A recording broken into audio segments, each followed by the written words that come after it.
السلام عليكم ورحمة الله وبركاته.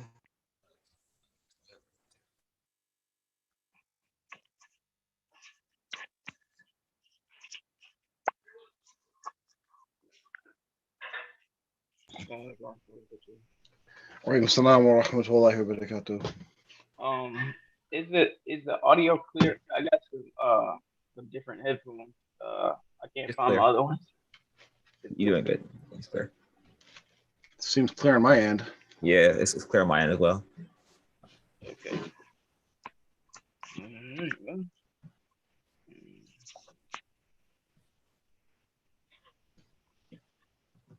You ready? Do I look like I just woke up?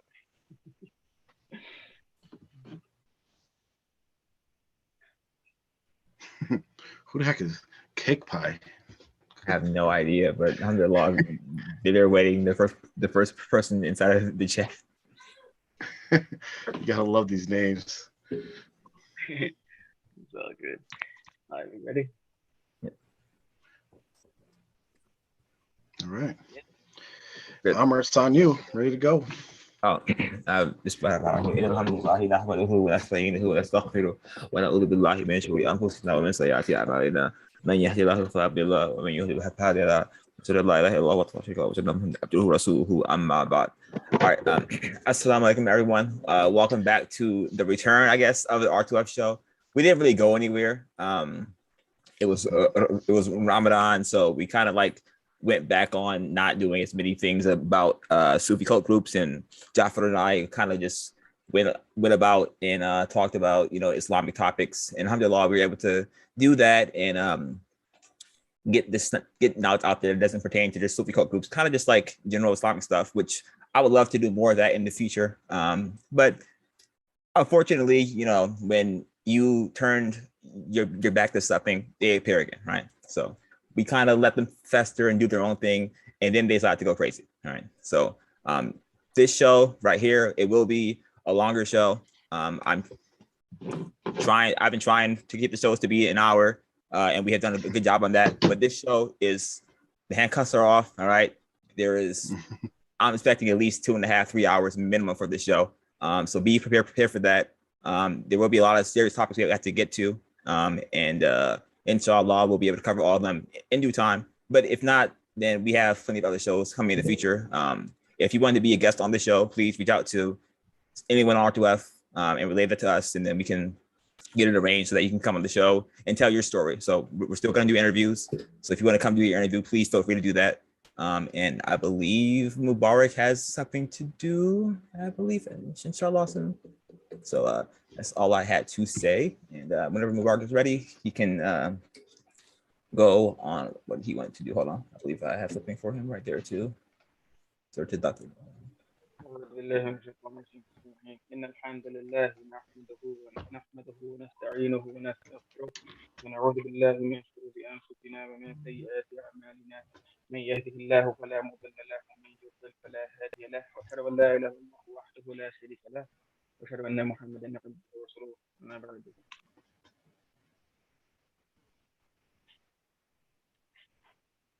Is my audio low? Can you hear me? Yeah, I can hear you fine. Is it low? No. Some people saying that the audio is low. It was faded in and out a little bit, but you might have to move it closer to your mouth. Yeah. Or to speak louder, I guess. I don't know. Let's do this. No problem. Okay, how about now? Good. Yeah. All right. أعوذ بالله من الشيطان الرجيم بسم الله الرحمن الرحيم. ولقد فتنا قبلهم قوم فرعون وجاءهم رسول كريم أن أدوا إلي عباد الله إني لكم رسول أمين. إن يوم الفصل أعوذ بالله من الشيطان الرجيم بسم الله الرحمن الرحيم. I lost my place here. أعوذ بالله من الشيطان الرجيم.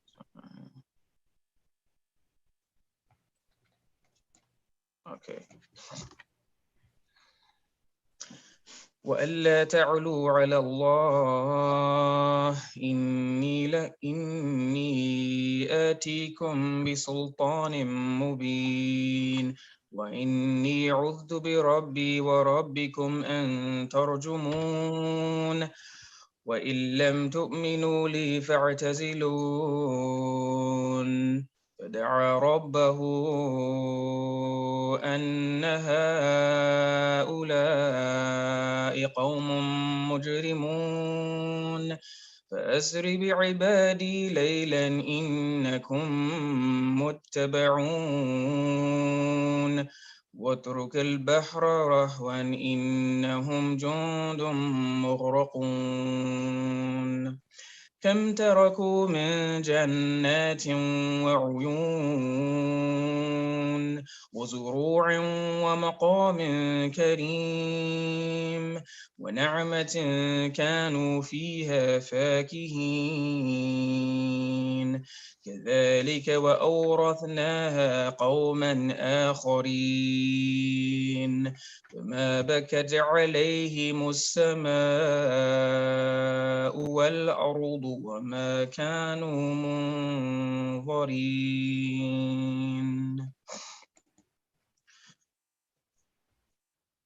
Allah says in Surah Ad-Dukhan, a exchange between an account of Musa when he went to Fir'aun and how he dealt with Fir'aun, what he said to him, what he went through, and the account that Allah gave, and the relevance that I feel that it is to the situation that we are in now. And so we always should use the Quran as our main starting point and our guide for how we approach and deal with situations. So what does Allah say in Surah Ad-Dukhan? Allah says that, and that we surely sent وَلَقَدْ فَتَنَّا, we tried the family, qawm, or the people of Fir'aun before you with a messenger. Who was that? Musa alayhi salam. And he came to Fir'aun and he said a few things. What did he say? He said, render to me or turn over to me, free the slaves of Allah. Free the slaves of Allah, and that I am indeed a trustworthy messenger.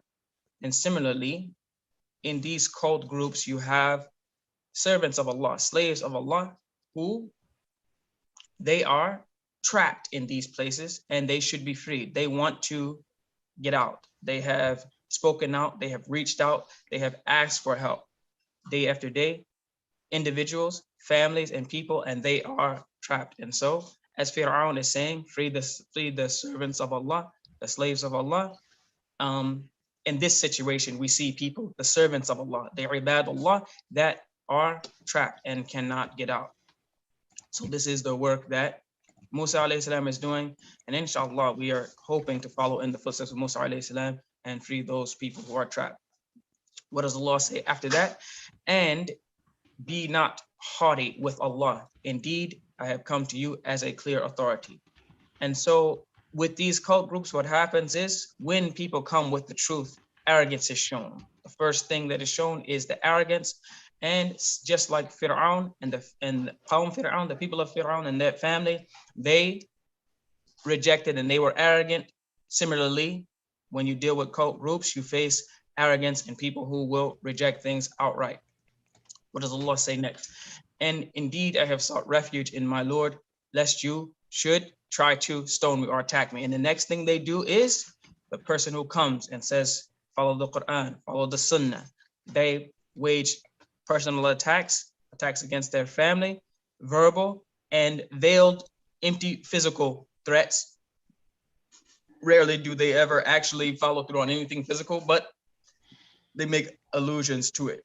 And just like the people when Musa came to Fir'aun, first they insulted him, and then they wanted to attack him. And Musa alayhi salam said that he seeks refuge in his Lord from their personal attacks or from their physical attacks. He seeks refuge in Allah. And similarly, we will keep doing the work that we're doing, regardless of the personal attacks that might come, or even the threats of physical attacks. It's not going to stop. It's not going to end.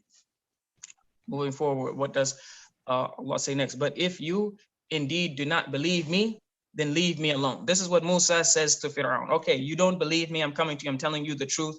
I'm bringing the signs from Allah. I'm bringing to you what Allah has said, and you don't believe me. Just leave me alone. But you will see that just like Fir'aun and his those like him, even Musa alayhi salam is saying, then just leave me be. They won't even let the people who have left the cults, left the groups, they won't even let them be.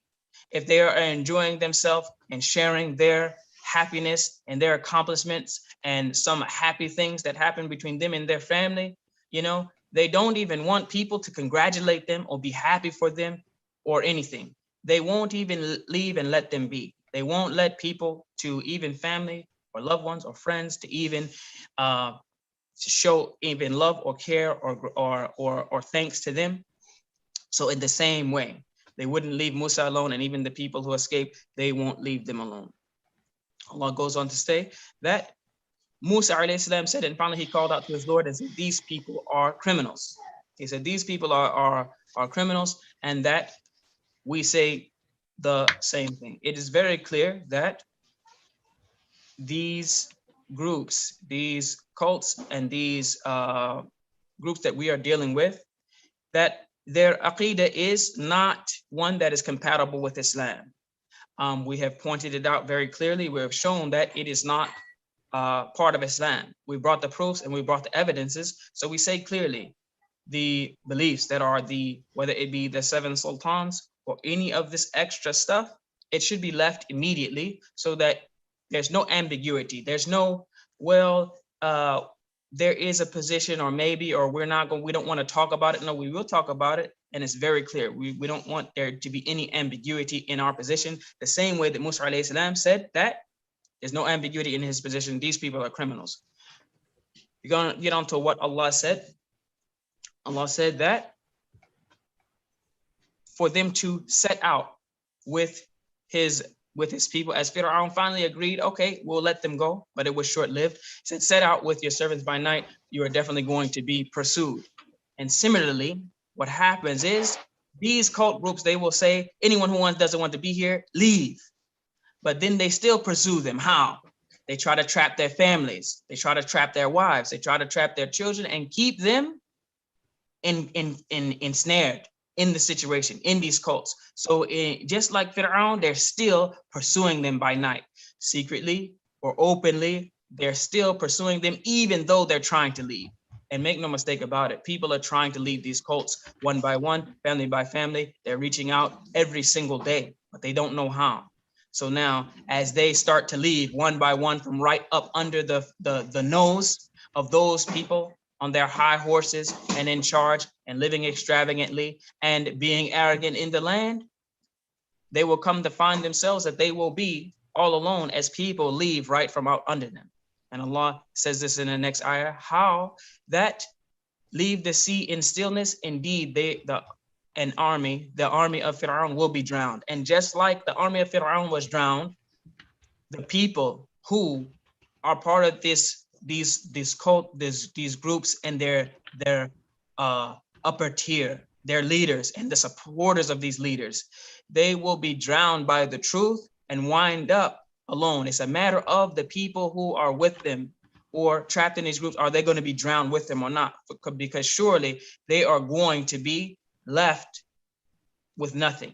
They're going to be left with nothing. It already has happened. Actually, it just hasn't become apparent.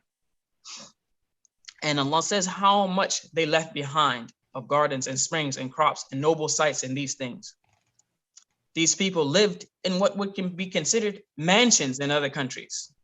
And they have their pick, even taking the nicest of homes from other people in this country. And they have all these type of things that you would say that you would consider nice. And had they just adhered to the Quran and Sunnah, maybe they would have been able to keep them or even increase them, but they didn't. So they left behind, and they will leave behind all types of other things and all types of things in which they were enjoying and had access to that will be taken away and stripped. And As Allah said that they, as we move down, that we will cause to inherit it another people. So other people will inherit these nice homes that they had, and the authority that they had, and the admiration and obedience of the people that they had. It will all be inherited by others. And Allah says that, and certainly, and the heaven and the earth will not weep for them, nor will they be reprieved. As this happens, you have the opportunity now. And this is what we say clearly. You have an opportunity now. We say, leave the deviance. We know that you know that we know that it's all a scam. It's a fraud, it's fake. Leave it immediately and come to the Quran and the Sunnah, and perhaps just like the sea closed in and drowned the family of Fir'aun and the army and the supporters, this won't happen to you because Allah is most merciful. But if not, then just like what happened here, the same thing will happen on a smaller scale, but nonetheless, it will happen. This is the Sunnah of Allah. Eventually, He takes retribution, and He debases and punishes and humiliates those people who behave arrogantly in the land. Let those people who want to leave, let them leave freely. Let the people who want to declare openly that they're not part of whatever cult or group, and let them enjoy their family and come back and forth. Make the declaration that those people, those families, those fathers and sons, husbands and wives, daughters and cousins, or whoever that are put at odds and against one another, make it clearly that those people should come together and try to repair those things that you have destroyed, and perhaps Allah will have the mercy. Otherwise, we're not going to stop putting the pressure on any cult group or any people who are not going to follow the Sunnah. We will keep doing it. We will keep increasing the pressure and exposing those people that will not let the slaves of Allah know the truth, learn the truth, and the people who know the truth won't let them leave. It's going to increase more and more, not just tonight, but going forward to where it will be unbearable for you. So we say, we give you the clear opportunity to just give up, put your hands up and say, you know what? It's over. We're done. And we'll forget about all of it, and we will go on to other cults, groups to deal with. But if not, we will just zero in and focus in on this one in particular until they're finished and done. It's very close, actually. It's closer. And with the help of Allah, it will be finished in a short time, inshallah. Subhana rabbika rabbil izzati amma yasifun wa salamun ala al-mursalin walhamdulillahi rabbil alamin. Alhamdulillah. It's a good reminder, and it just right at the end, it just reminds me about the apologists and how they think they're doing benefit by trying to, and they may do some benefit, but in my opinion, my humble opinion, they're doing more damage than good. They think that they're trying to bridge this gap between the falsehood of TMOA and the truth that we're trying to preach to TMOA. But there is no bridge between falsehood and truth. And if there is a bridge, it's only one direction, and that's towards falsehood. It's downhill towards falsehood, right? So, and if you can imagine this as if the people that are in these cult groups are like drug addicts, right? Drug addicts, which shirk is worse than being a drug addict, and it's more addicting. But if they're like drug addicts, and if you imagine someone, a group like the group we have, R2F, trying to get these people off drugs, or trying to wean them off drugs, or trying to get them to stop taking drugs, then you have someone coming and saying, nah, it's okay to take a little. It's okay. Just take a little, though. You're not helping that person whatsoever. You know, and people really need to wake up to this. And just like Mubarak has said, we're going to keep on applying pressure and keep on doing Allah's work, inshallah, in accordance to the Holy Quran and the Sunnah. And yeah, just expect some more contact, some more education, some more dawah. So what do we have lined up today, Amr? All right. Okay, so it depends on what you guys want to start off with first. First, do you want to start with Noor and her speech about our parents from the Dar, or do you want to go with something else? We can do whatever. Your dealer's choice. All right. So we're going to start with Noor. She had some choice words to say about folks from the Dar, and I will share this with everyone in 1 second. Screen, where is she at? Okay, she is right here. Can we see this? Yep, you can see it. All right, cool. Make sure the sound's right. All right.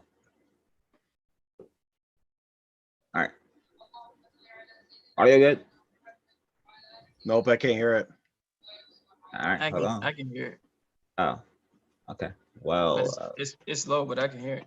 All right, I'll turn it up.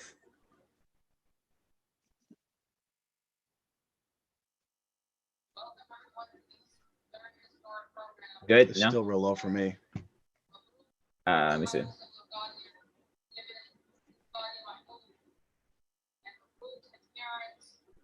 As high as it goes. Hold on. I'll change players. There's a box when you share it. Did you say share computer audio?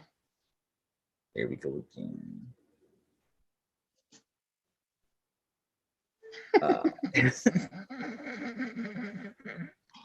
I just had a flashback of a picture. Here we go again. All right. Let me stop sharing this and share it properly. Let's see why it didn't work. I thought I shared the audio. Let me see. Advanced sharing options. Yes.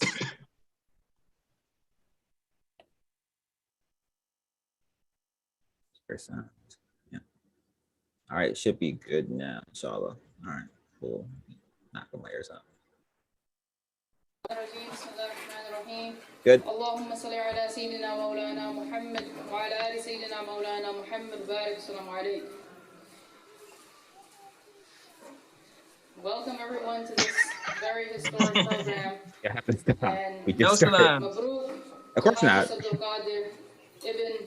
Qadi Mahmoud, and Mabruk to his parents, Mabruk to his grandparents, Mabruk to his teachers, particularly Hafiz Tahir, and Mabruk to the entire community of Muslims of America. This is a very historic moment, not only for the Hufaz, but for all of us, because we are a community who came from a very difficult past. And 45 years ago, during the Darul Islam, when our parents or grandparents embraced Islam, they were making salah and reciting Holy Quran in English. Can you pause it real quick? Of course.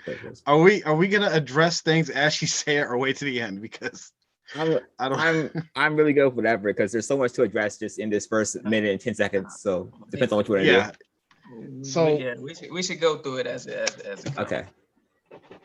So the first thing I noticed is that when just time and time again, we did this with her late husband, and we're going to do it with her because now she's the imam of TMOA, is we're going to point out obvious things that shows that you are not a scholar. You're not qualified, right? For anybody that's out there that's listened to real scholars speak or give speeches, there's a certain format, a certain methodology that of how they open up, how they begin their speeches. You know, there's certain openings. You praise Allah. Give salams. Give salams. That's just a Muslim thing. Start with Holy Quran, Hadith, something, right? And she did give salams, right? No, that's her specialty. Is not getting salams. She does that for every video. Because we talk about the Lighthouse Academy. Yeah. But I didn't hear any salams. And she gave salawat. That's what it was. I mixed it up. She said Daruds. She said some Daruds. Okay, that's you get a feather in your cap for that. But the first thing that you do is you start by praising Allah. That's like standard. Rasulullah, so that is the sunnah. Like there's different ways. You say Alhamdulillah, Allahu Akbar, Subhanallah to begin. Something.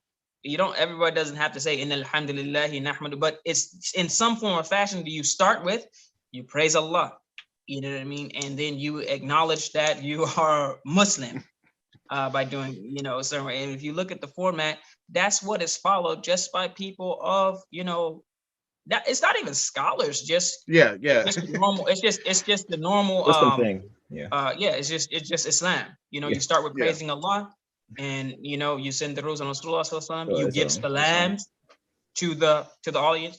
But to start with, welcome. I mean, it's a room full of Muslims. I mean, we Muslim.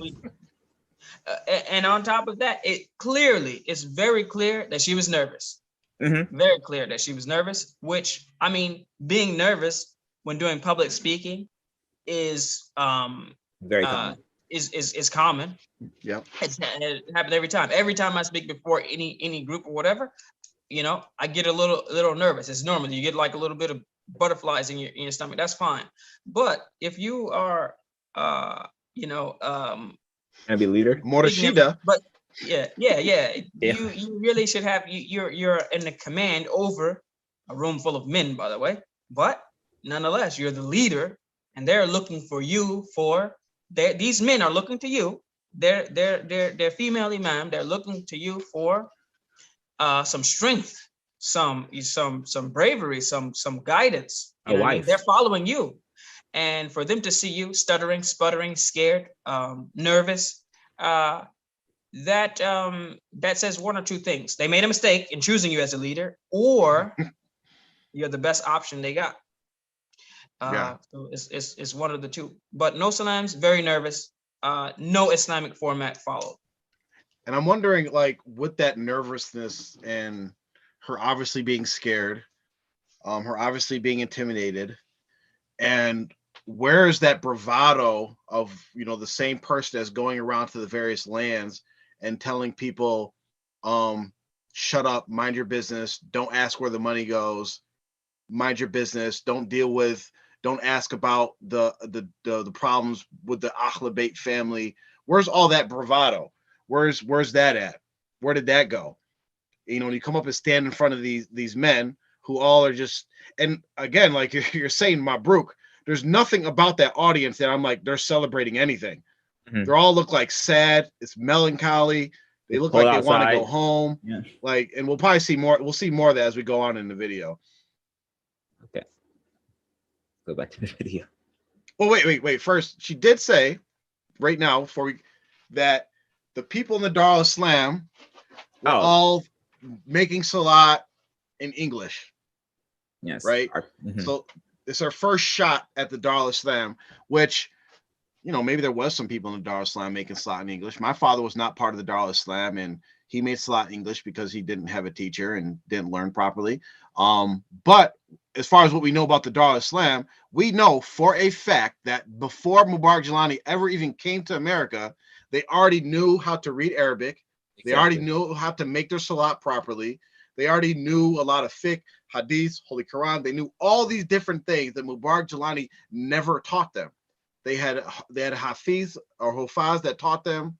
They had scholars that came over here and taught them. They had programs where they paid people, scholars from overseas, to come over here and teach them proper Islam before Jilani ever came. So going back to this whole myth that everybody in the Dar al-Islam was some ignorant Muslim that didn't know Islam until Mubarak Jilani came to America. Yeah. Totally false. She's trying to invalidate the past of her father and his friends, I guess, who were part of the Dar al-Islam, to make her late husband seem of a higher status. Like he did so good for them. He taught them a lot, which if you've heard him read Quran, then anyway, let's go back to the audio, inshallah. All right. They didn't know how, did not memorize any surahs at that time. So they memorized the 4 Quls and they memorized Surah Fatiha in English. And now we're standing here 45 years later today. This dude's so gone. And we have many Hufaz amongst us. But particularly and specifically, what makes this occasion so historic... Wait. I missed this. Pause it. I missed this. Is that this is the... Did she just say, we're here 45 years later, and we have many Hufaz among us. Yes, those are her So exact what's so words. historic about this? if this is so historic, if you have all these Hufaz, because you don't. We have a handful of Hufaz. It's right? the first time though. Right? Yeah, exactly. So in 45 years, just pay attention. In 45 years, Mubarak Jilani was unable to produce one Hufaz. One, not one. He couldn't do it. After he passes away, you finally got one. Is that not a sign from Allah to tell you something?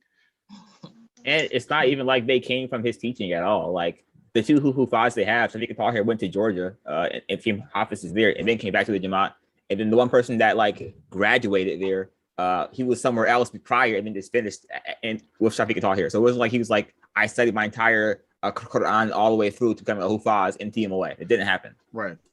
Yeah.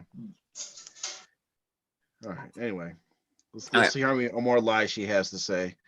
4 minutes left. Very first Hafiz, which has been produced from amongst our own community, from our own children Lie. and grandchildren. So let's make this clear. Let's make this And point don't clear, take it- inshallah. She said it's the very first Hafiz of Quran that they have produced inside the community. This is not true. As Amr already alluded to, that this Hafiz in particular, that they are doing all this grand celebration for, if I'm not mistaken, majority of, or a significant portion of his study was done overseas or in Egypt or somewhere else. Yep. So it wasn't even, you can't even take credit. This whole ceremony, we could stop here actually. The whole ceremony is a farce. It's a sham. You actually did not produce a Hafiz of Quran. If you took a few classes at what's the I believe Harvard, you can actually take some classes at Harvard for free. You can take classes there for free. There are a few like basic, like 101 classes, but you can they will actually let you, take a few classes. If you take a few and then you finish up at the local community college, can you say that you graduated from Harvard? No. You have to be honest about yourself. You did not produce a Hafiz of Quran. You did not. Right. Someone who actually trained somewhere else helped the person finish up what they had already started and learned and studied somewhere else. The teacher you didn't produce. The student who you're making the celebration for got most of his studies somewhere else. So you can say we helped a Hafiz complete his studies. Change it to that. You didn't produce him. But you can say you helped him, and you should be commended for that. If you helped him, that's, inshallah, Allah will reward those people who put forth the effort to help. But can you acknowledge, because surely it would be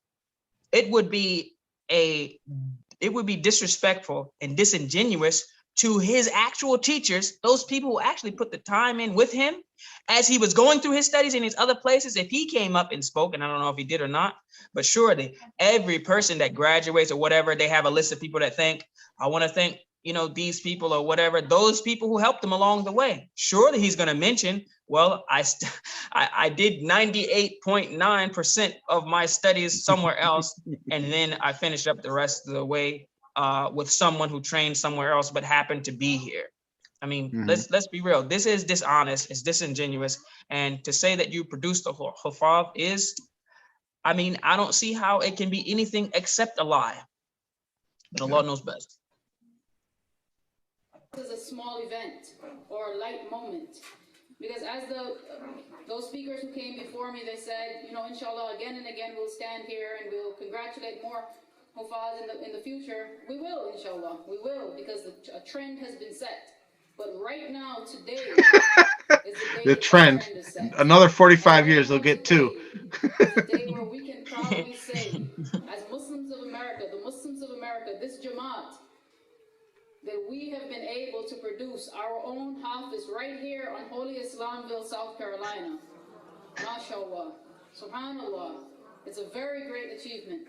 So excited. It's a very great and honorable achievement, particularly considering the past.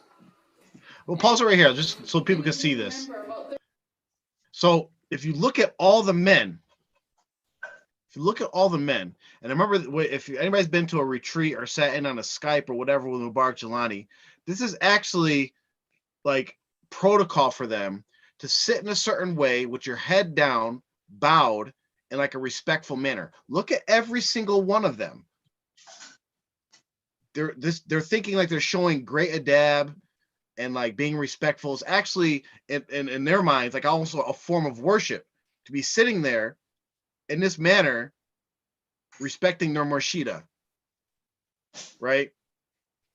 And this when you look at Muslims events, right, where there's scholars speaking, people that are actually real scholars, real educated, know Islam, and you look at this, just look at this scenario. This is weird. Like this is look at all of them. They're all like just quiet, sad, trying to not hold any emotion, looking down at the ground at their feet. You see that one Hafiz in the back, and you know what's even crazier too? Now I'm not like getting into this. The one that actually taught him is in the back row. The one that actually produced this Hufaz is in the back row. Who do you have in the front? Quacks. Are any of these people on this front row Hufaz? Not one. So you have no Hufaz in the front in an event that is to honor and to celebrate, the Quran and those people who are striving to learn it and teach it. As Rasulullah says, خَيْرُكُمْ مَنْ تَعَلَّمَ الْقُرْآنَ وَعَلَّمَهُ. The best of you are those people who learn the Quran and teach it. Why are those people not in the front? Why are those people not speaking? I mean, you got a person who struggles to give salams up there, nervously giving a speech. I mean, it should have started with the actual person who graduated, perhaps. I mean, we shouldn't tell them how to run their event, but this is backwards, to say the least, by any other standard. But that seems to be commonplace with this particular group. Yeah. 30 years ago, we had the first Hafiz within our community, and Shadi instructed him to do what Hafiz Shafiq and Hafiz Tahir and Hafiz Usman and others are doing now. And unfortunately, he wasn't able in those 3 decades to produce one Hafiz from amongst our community. But these young men, have done that. So in this glorious celebration, she decides to take a shot at TMOA's actual very first Hafiz of Quran. Everybody knows him, Hafiz Isa from Canada. First Hafiz, right? Now, y'all may not know this. Yes, he has not done anything within TMOA because we already know every project in TMOA fails, never got any support. No one attended his classes. He attempted multiple times to do things within the community. And if anybody knows how, getting a child or anybody to memorize the Holy Quran, it takes a lot of dedication, not only from the teacher, but from the student and the family, right? It's not just something that goes lightly. But Hafiz Isa has produced dozens of Hufaz, right? And this is the whole cult mindset. Like, you're going to insult this guy and say, 30 years, he hasn't done nothing. But these kids, these young men came and did what he couldn't do. But they just so far produced one. We'll give them the fake credit of producing Hufaz. They have 5. They have 3 guys have produced one. Hafiz Isa has produced dozens. And you're insulting this guy. But this is the common theme in TMOA is that people are just constantly discarded and kicked to the side. Whether you're an administrator, whether you're a Khalifa, whether you're the first Hufaz of the community, if you aren't, it's like, what have you done for me lately? If you're not providing anything right here and right now, they kick you to the side and even start insulting you, diminishing your efforts. Like, what is the purpose during this celebratory event to throw shots at your own community members? But this is the culture of TMOA. You're muted, Amr.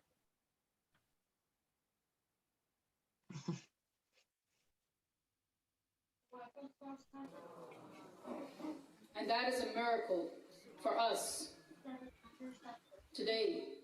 Inshallah, it will spread, and as the speakers have been saying, we'll have many, all of us will be able to call ourselves and Abu Hafiz, inshallah. And it's definitely a nice feeling. The fake forced laughter. I'm feeling so bad for this lady. Oh my goodness. Poor thing. She's like, goodness. I heard her daughter's speech, and like really they should make her the sheikha. Like she's actually all right. And so far, what are we in? Is it 3 minutes we've been listening 30 seconds. To? Yeah. Haven't heard one ayat or one hadith. You love quoting those Quran hadith, don't you, Jaffer? What's that? So you love quoting those Quran hadith, don't you, Jaffer? Oh yeah. That's right. Our family doesn't do that. Forgot. Exactly.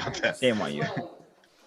But the reward is not only great in this world, but even greater in the akhirah, in which the Hafiz or Hafizah will be able to intercede for many of their family members. Look at her husband. So a standard has been set. A standard has been set. It is noble, and inshallah we'll continue to uphold it. Inshallah. The next thing that I wanted to mention is that our children are our greatest assets. So we have to look after them and educate them and nurture them and encourage them. And as Hafiz Shafiq just said, we can't let them make choices on their own and decide what they want to do and what they don't want to do. We should guide them into doing the right thing and the thing that is best for them. Wait. Can I translate what she just said? Yes. Force these kids to become Hafizes. We cannot let them think. We are a cult, and we do not allow people to think. So we have to start with our children by not letting them think and not training them and teaching them to make decisions on their own. So she's so mind you that isn't it her son who's the dropout? Oh. the seventh of in a series of sultans. So yeah, you got a person who's supposed to be, according to them, the preeminent person on the earth, really. I mean, this is their belief. Meanwhile, she's basically saying that you can't let your children to think for themselves or whatever. You gotta force them to think how you want to think. Which okay, I mean that's you gotta educate your kids. I'll take that, but yeah, isn't it a little contradictory that your leader, okay, is a woman who is the mother of a person who actually technically is her leader, but she's training him and actually forcing him to learn from her. So I mean, isn't this not confusing? Like, what is it? She's the interim, like it's like the interim head coach who's who's training the next coach. So how is that even going to work? I'm honestly confused about that. But the point is, she is saying that we have to basically indoctrinate our kids, which okay, but the leader of everyone, allegedly, is her kid. So wait. Where is her son? Where is Nora at? Because Nora should be here because Nora is like roughly my age. I came to find out, right? So like he should be at these events speaking, right? As the soon to be leader of the Jamaat, right? Like you only see this nigga in photos. Like he should be at events. Like yes, I'm the seventh sultan. I'm studying at Azhar. You guys give me money. I'm gonna have 4 wives. Like look, I have a feeling like you got to look at all of Jelani's children just like the stereotypical trust fund child. Mm-hmm. These kids are not gonna like hit any type of maturity or adulthood until they hit their 30s, mid 30s. He's not gonna come over here trying to lead anything. Like think about it. Like he's been living the life, hasn't had to work, dropped out of school, doesn't go to school, collects auto parts for Highlanders or Range Rovers or whatever he does. Plays Listen to Minecraft. reggae music. Like this plays what, Roblox or what game? Minecraft. Minecraft. Greatest game of all time. He's a big ass kid, and you're trying to tell him like, oh, you are the seventh sultan. I'm pretty sure he's like, what? Okay, yeah, but I'm living my life. It's like Eddie Murphy in Coming to America. He's sowing his wild oats, right? He's gonna travel around, spend money, and then when you come back and you bring him over to America, because as far as I know, he hasn't even been over here to see his alleged community, right? He's gonna come over here, just like their silly behinds did, come over here and be like, wait a minute, y'all live on these dusty behind lands. You got me staying in a trailer. Sultan took the best mobile home already. Damn, we ain't got no more to give out. Like, they're gonna go right back to Pakistan and live in their mansion and keep collecting their money and then run the show from over there. And he's gonna keep living his life. And then who knows, but he'll probably do just like his brother Sultan, start picking ladies from the lineup. Right, they're gonna start setting photos over there. Oh, here's our graduating retreat class. Okay, make sure you come do a close up. I want her. I want her. I want her. No, yeah, darkies. exactly. Like I just want. I can't wait for the day that we hear this dude speak. Well, I mean, we've already communicated with him, and we've already seen a little bit of his intelligence level and his maturity level. But it's going to be really amazing to actually hear this guy speak, especially when this is his example. Yeah. Great mother. All right, let's go to the next one. They will thank us for that, inshallah. So these young men who are participating in this program, they should be supported, they should be guided, they should be encouraged. It's very beautiful to see them. It's very beautiful to congratulations to the people who are supporting this program, who are running it. It's a very beautiful feeling, and I know all of you have that same feeling. It's overwhelming to see these young boys sit here. Breathe, lady, breathe, breathe. When their Relax. grandfathers or maybe great grandfathers couldn't recite one ayat of Holy Quran. yo. She has to stop insulting. Like, she has to stop insulting. Like, imagine going somewhere, right? It's supposed to be a celebration, and all she does is just throw shots at your family. Like, that's all she's doing. Like, the people she's talking about, the grandfather, that is their grandfathers. That is their fathers. Like, she's just insulting them nonstop for no reason. And people are just sitting there like, nah. Okay. The thing is she just saying stuff. It's the same thing her husband does. It's the same thing her brother does. It's the same speech patterns. Just saying whatever. Just come out the back pocket and just throw it out there. I guarantee you, we could find people from the Dar Islam that during the time of the Dar Islam could recite Quran better than her husband. Guarantee you. But anyway, I mean, as we saw in the video, probably 99.9% of his followers probably can recite better than him. I mean, that was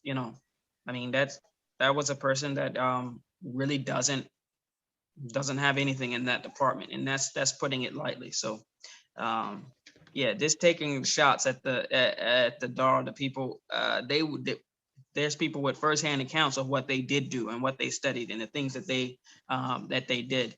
And so to take shots, actually, maybe she doesn't know. Maybe she doesn't know. Maybe she's just regurgitating what she was told, which is likely the case.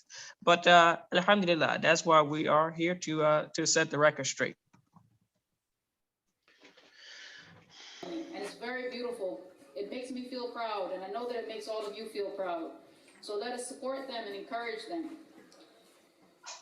And particularly for Hafiz Abdul Qadir ibn Qadi Mahmoud, and for his teacher. You've completed a great task, mashallah. His teacher. Bless you. And now the greater task lies ahead, to retain it, to teach it, and to Did she practice even did she mention in it? Did letter she and did she even spirit. mention the So may the Allah teacher's make you name? She able probably to That's what not I'm even do know. saying. No, she Probably literally not just didn't never died. know. Like, hold on, we're going like. Qadi Mahmoud and for his teacher. No idea who he is. You know what? You know what? I saw her call. She looked like, what's this dude's name? Yeah, his teacher. It's so funny because there's only two possible options. Yeah, let's say Shafika Tahir, like they're right there. Yeah. Look here, Mike. She doesn't know she doesn't know who they are. Yeah. They don't hurt though. I guarantee that. MashaAllah. May Allah bless you. And now the greater task lies ahead to retain it, to teach it, and to practice it in letter and spirit. So may Allah make you able to do that. Ameen. Allahumma salli ala sayyidina Assalamu alaikum wa rahmatullahi wa barakatuh. There goes. Alaikum assalam. Mashallah, look at her. Close out strong, sister. All right. Alhamdulillah. Oh gosh. I mean, this is your leadership. I mean, this is not even like a heavy thing, but if for y'all that are like waking up, and that's our primary audience, or for the people that are waking up, and you see this is TMWA's leadership. This is y'all leader. This is your imam. This is the person that's training the seven sultan. A whole speech full of propaganda, lies, not in conformance to standard Islamic etiquette. This is what y'all have to look forward to. And I wonder if, like, is she gonna start teaching classes to people? Like, well, y'all in for a hoop. So what we got next on the table? Okay, we could talk about Sultan following in the father of his footsteps and going on his predator ways, because for some reason, of all the things for him to take from his father, right? That was like one of the things he said, I have to also partake in. He already has a wife. He's been inappropriate with this other girl, even though she's reportedly said no, having car rides with her. And now we see the next photo from this time, because it's actually annoying me. Yeah, this one is going to get a little yeah, this is Hey, hold up real quick. I got some information from off the side. There's a banner behind Noor that says like Institute. That banner behind her, it says Institute of Eloquence or something like that. Can you look at that video and hold on. and show what it says? Because I mean, that's new to me, and I didn't even So did they change the name of the joint or what? Maybe it says El Muhayyideen of Eloquence Institute of Eloquence. What happened to IQOU? What happened to Bright House? What is the Al Muhayyideen Institute of Eloquence? I mean, have y'all even heard of that joint before? No. I wasn't even paying attention to the background. I was like, but they done made up some new joint. We gotta. I might need to Google that on the side. As a matter of fact, somebody Google that. Let's keep moving. Somebody Google that and send it to us and say what is the Al Muhayyideen Institute of Eloquence? TMOA loves creating these fake organizations. Like they started off as Al Fukra, went to MOA, went to TMOA, IQOU, whatever. What's the school she tried to start? Like, I got you. It's right here. The first Islamic secular college in America. They had a name for it though, didn't they? Lighthouse Academy. Lighthouse Academy. Yeah.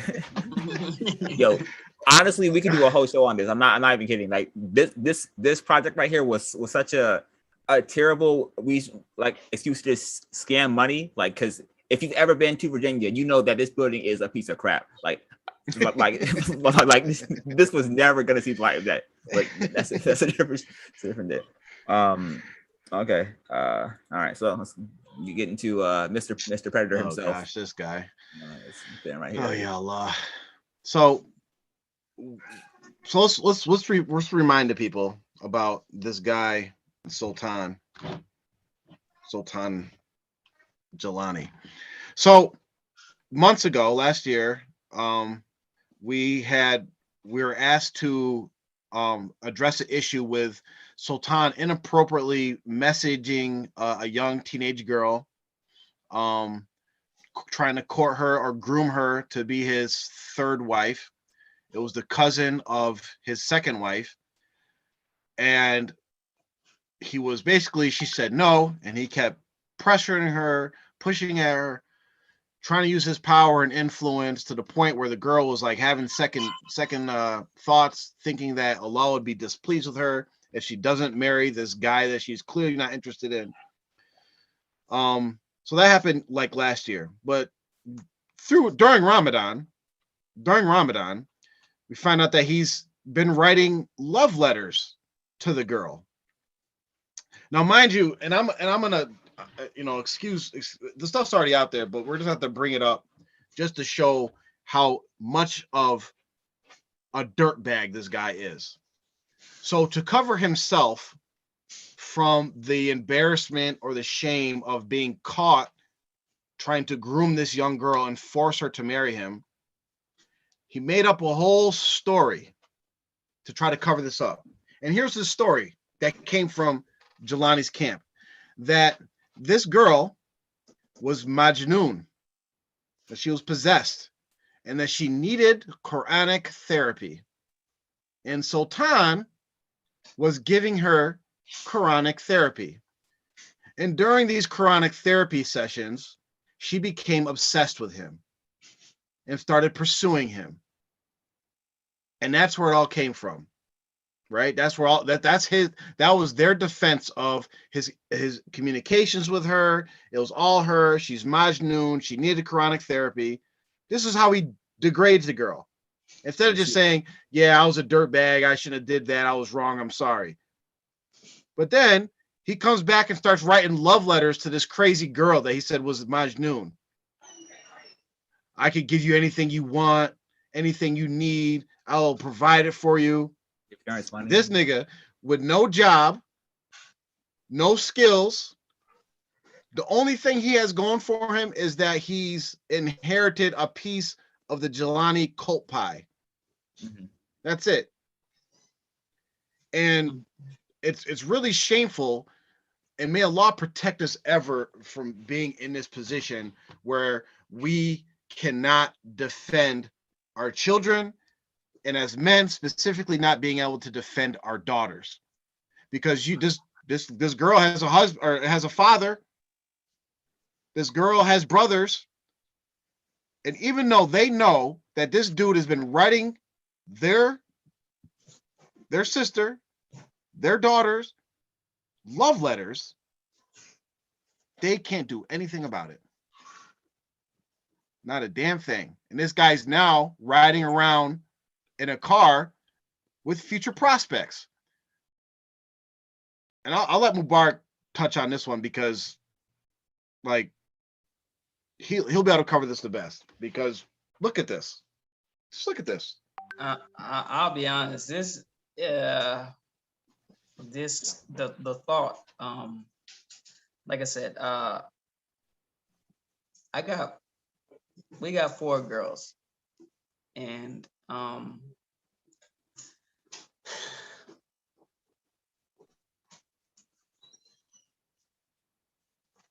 don't think I'm gonna be able to do it, man. I'll give you a kickstart. If any of those girls are not his daughters or direct nieces, any parent that just let their daughter go right off with this guy who's a known predator, who likes young girls, who his father is known for marrying young girls. He has, if you look at the picture, the kids have either ice cream or some sort of goodie or snack or whatever. At least one of the pictures I saw, and it just screams out, the prototypical predator. They usually do these types of things. They're giving away, gifts. Hey, it's the prototypical thing. Hey, kids, you want some candy? Pull up to a playground. Hey, Want some ice cream? You know, type of thing. And it screams that. And the thing is, when you know the tendencies of a person, especially it's well known, you know, basically what he tried and is trying to do, strong arm some young girl into marrying him or whatever. But to know this, and perhaps I don't know. I'm trying to make sure that we know what these girls' relation is to him. But even if they're anything short of his actual nieces, or something like that, the parent should be very, very, very skeptical, and they should keep their daughters away from him. They should protect him because there's no take backs, you know, and you can't. The baseline is you err on the side of caution, especially with kids and especially with your girls, because not to say even boys, if boys are abused as children, they come up with issues too. But for the girls, it's just much more of a sensitive issue, especially, I mean, listen, well, just for me, I mean, I don't want to put the boys to the side, but you really have to go above and beyond. And who cares about your status or your ranking in the Jamaat or the community, or you don't want to listen, all that goes out the window. You protect your daughters at all costs.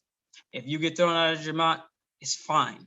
If you get, you know, shamed or taken off the council or not, you know, in the in crowd or whatever, if you let your daughter, even if you allow them to be put in a vulnerable situation, these are things that they're going to remember for the rest of their life. Yo, so and so tried to touch me, you know, and it will be your fault because you put them in the situation. You have to protect yourself from, even if you don't know for sure, whatever, err on the side of caution. Don't ever let your girls be in, you know, within range, even within range of this guy. That's what I would say. And I mean, another thing is, yeah, go another ahead. thing that it talks about, that it points to is, and here's a test for any of the TMOA people that are watching and thinking that we're like pushing it or stretching it. Take away the whole taken advantage of or the predatory nature or whatever, just to say this is all innocent, right?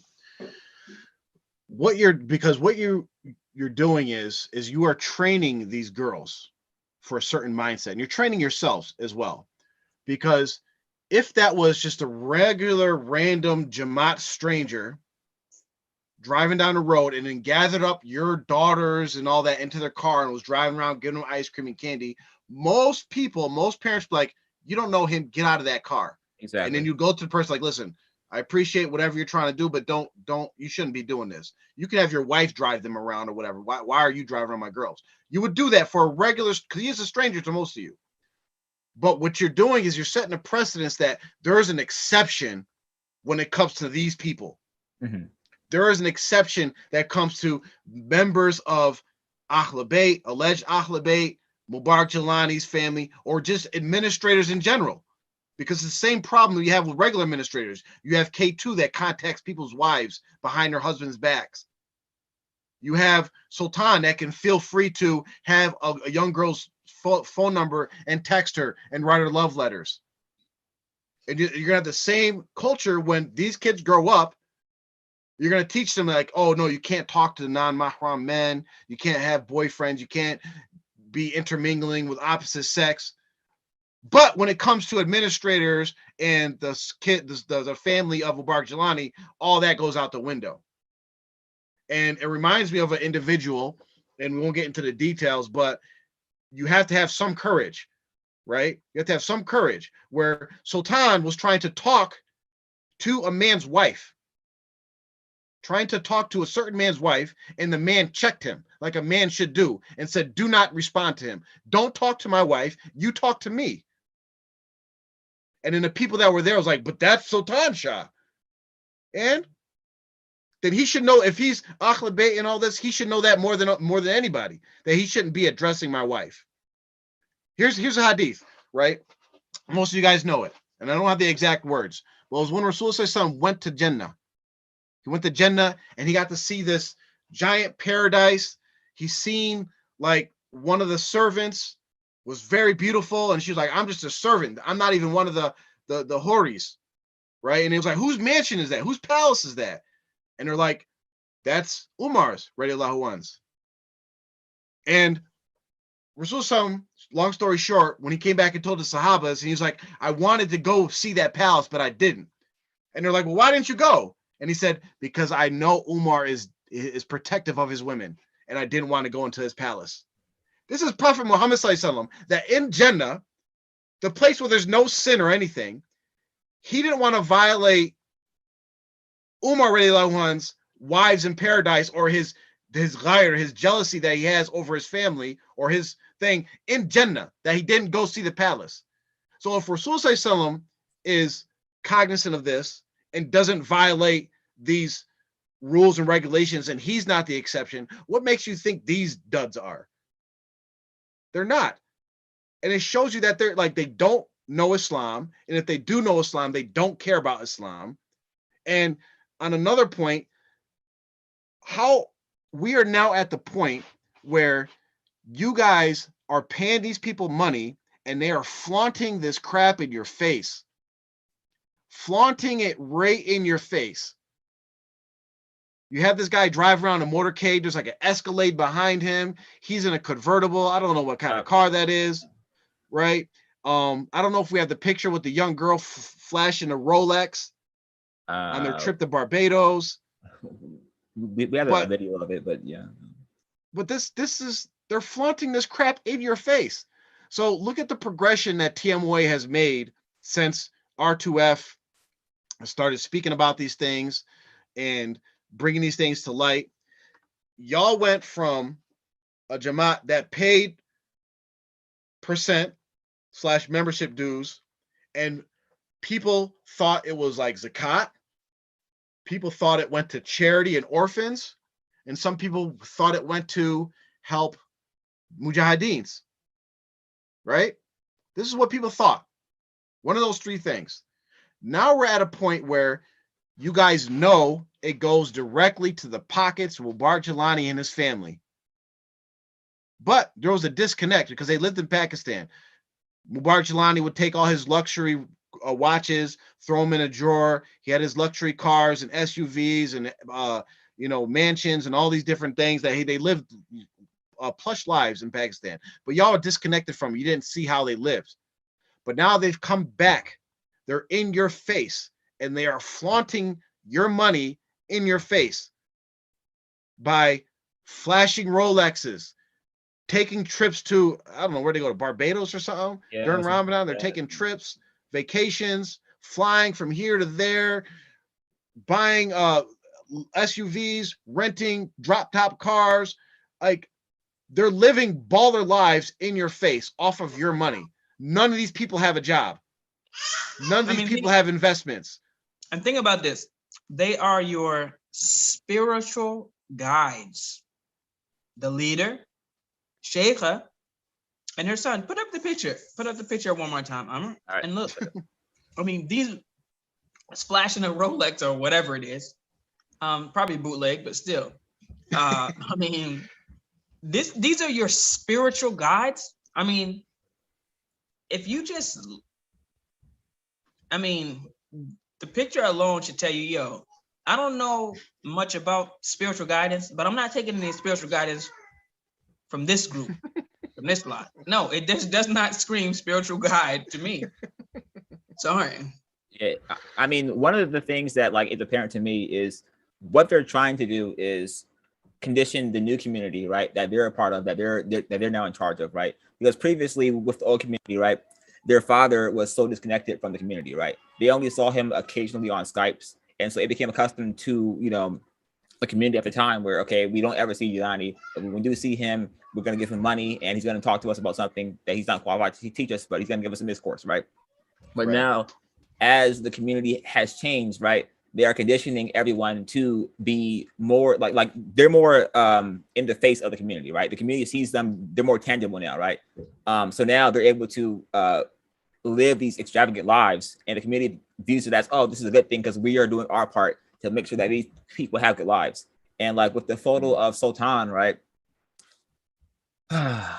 Okay, so he is conditioning the community that it is okay for him to be around girls, whether they be semi-related to him. Those are not his wives. All right. I personally do not like kids. All right. So I wouldn't want to be around kids. So that nigga to me is crazy, right? And he has this mentality, right? Because he was the son that was around when his father was marrying these young girls and younger girls, right? So he learned that from his father, right? He saw that growing up. Kids learn things from their parents, right? Just because of how things work, right? Your father, right? You, as a son, you generally take the most stuff from your father, right? My father does carpentry. He does architecture. I learned a lot of that from him just by being around him, right? So Sultan learned this behavior from his father, and we see him implement this behavior right now because currently no one is stopping him, right? He has free reign to do whatever he pleases, and people view it as some sort of pious thing, some sort of holy thing, right? When he married my adopted brother's daughter, right? It was like, yes, marry this young girl off to this 30-year-old man with no job, right? What is his job? His job is that he is the son of the founder of TMOA, right? And my brother, right? He pays his salary, right? So he is paying him to marry his daughter, who, like, and I'm not here to insult the man, but like, I don't know many women who are like the 5'4", 300-pound guy is attractive. That doesn't happen. It's like you are only where you are today because of your father, right? Yeah. And you deep down, you have to know this. You have to know this because you're not. Oh yeah, I'm a catch. You're not a catch. You have no knowledge of your Islam, right? You take advantage of everything around you. You try to strong arm this lady out of her house, right? Oh, someone has a motorcycle. I want to. Give me his. So you are arrogant, right? Mm-hmm. And whenever the time comes for you, right? You show zero humility, all right? And then you're courting this young girl, right? She says no to you, and now she's crazy. Yes, she would have to be crazy to come after you. So like, you need to come to the reality check that someone needs to give you. And I cannot wait for the day that the structure and the Jelani family and all them, that's all gone. Because when you have to go out there by yourself to go get a job, nigga, good luck. Well, whatever McDonald's they work at, I'm making sure I go there. I'm going there every day. Ketchup, please, nigga. Extra ones. Don't eat my food. You know what's really sad is that it's no regard for these slave niggas that they control. Mm-hmm. No regard, because look what he has done to this girl. He has made her so every young man is going to look at like, okay, now she's known as Sultan's girlfriend. Yeah. So what young man in that cult system is going to be like, oh yeah, I'm going to ask for her hand in marriage? They're going to be too scared and too intimidated. That's Sultan's girl. So she's going to be pretty much stuck. She's going to be stuck either just accepting his proposal, or if she's brave enough, actually stepping outside of the confines of the cult and actually finding a real quality husband that's on proper deen.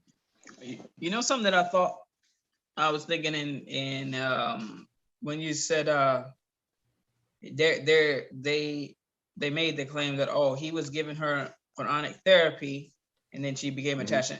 What qualifies Sultan to give some Quranic therapy? I mean, his dad. I know TMOA, I guess they kind of do it just by like, yo, whoever's available, just throw it. But to actually do ruqya, basically what the scholars say is that you yourself should be, I mean, you can do it on yourself.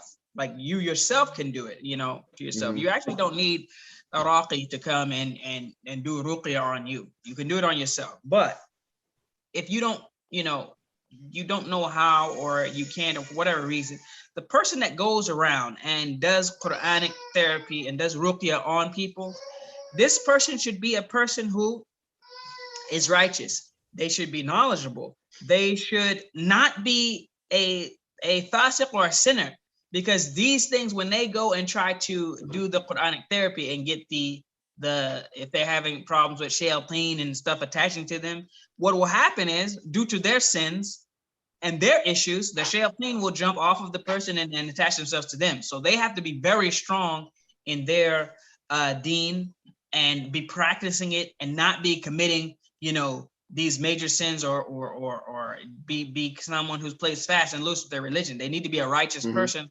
Otherwise, they run the risk of having the jinns attached to them. So I wonder, is Sultan one of the many hufaz that she alluded to in the video amongst us, or what qualifies him to even be giving a young lady Quranic therapy? I mean, you just volunteered for that?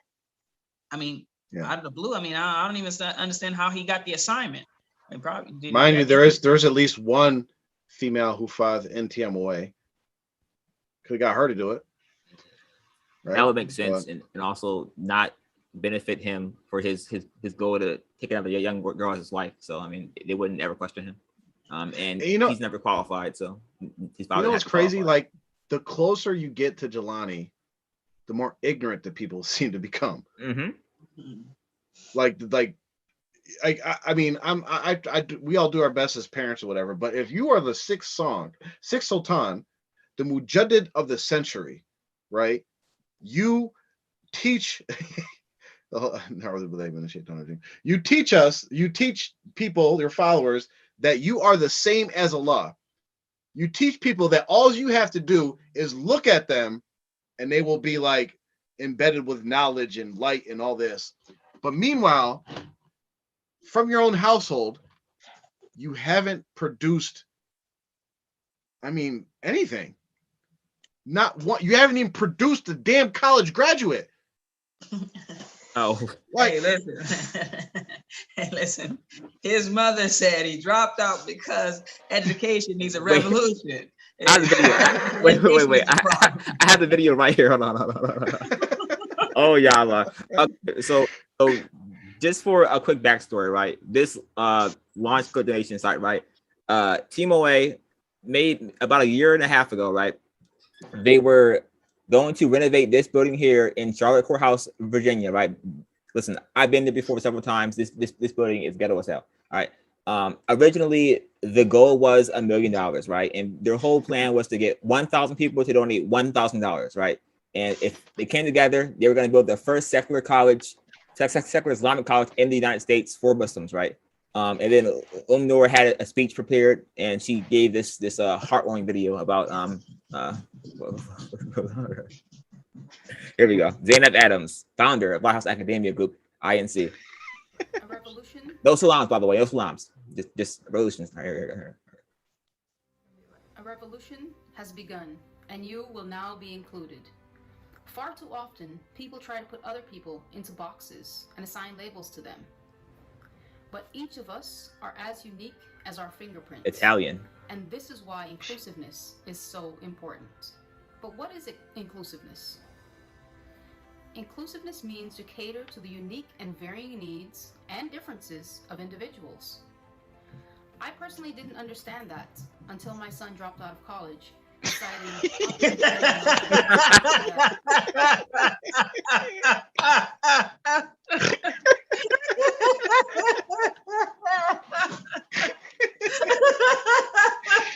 I was friends, man. I don't know why that was so funny.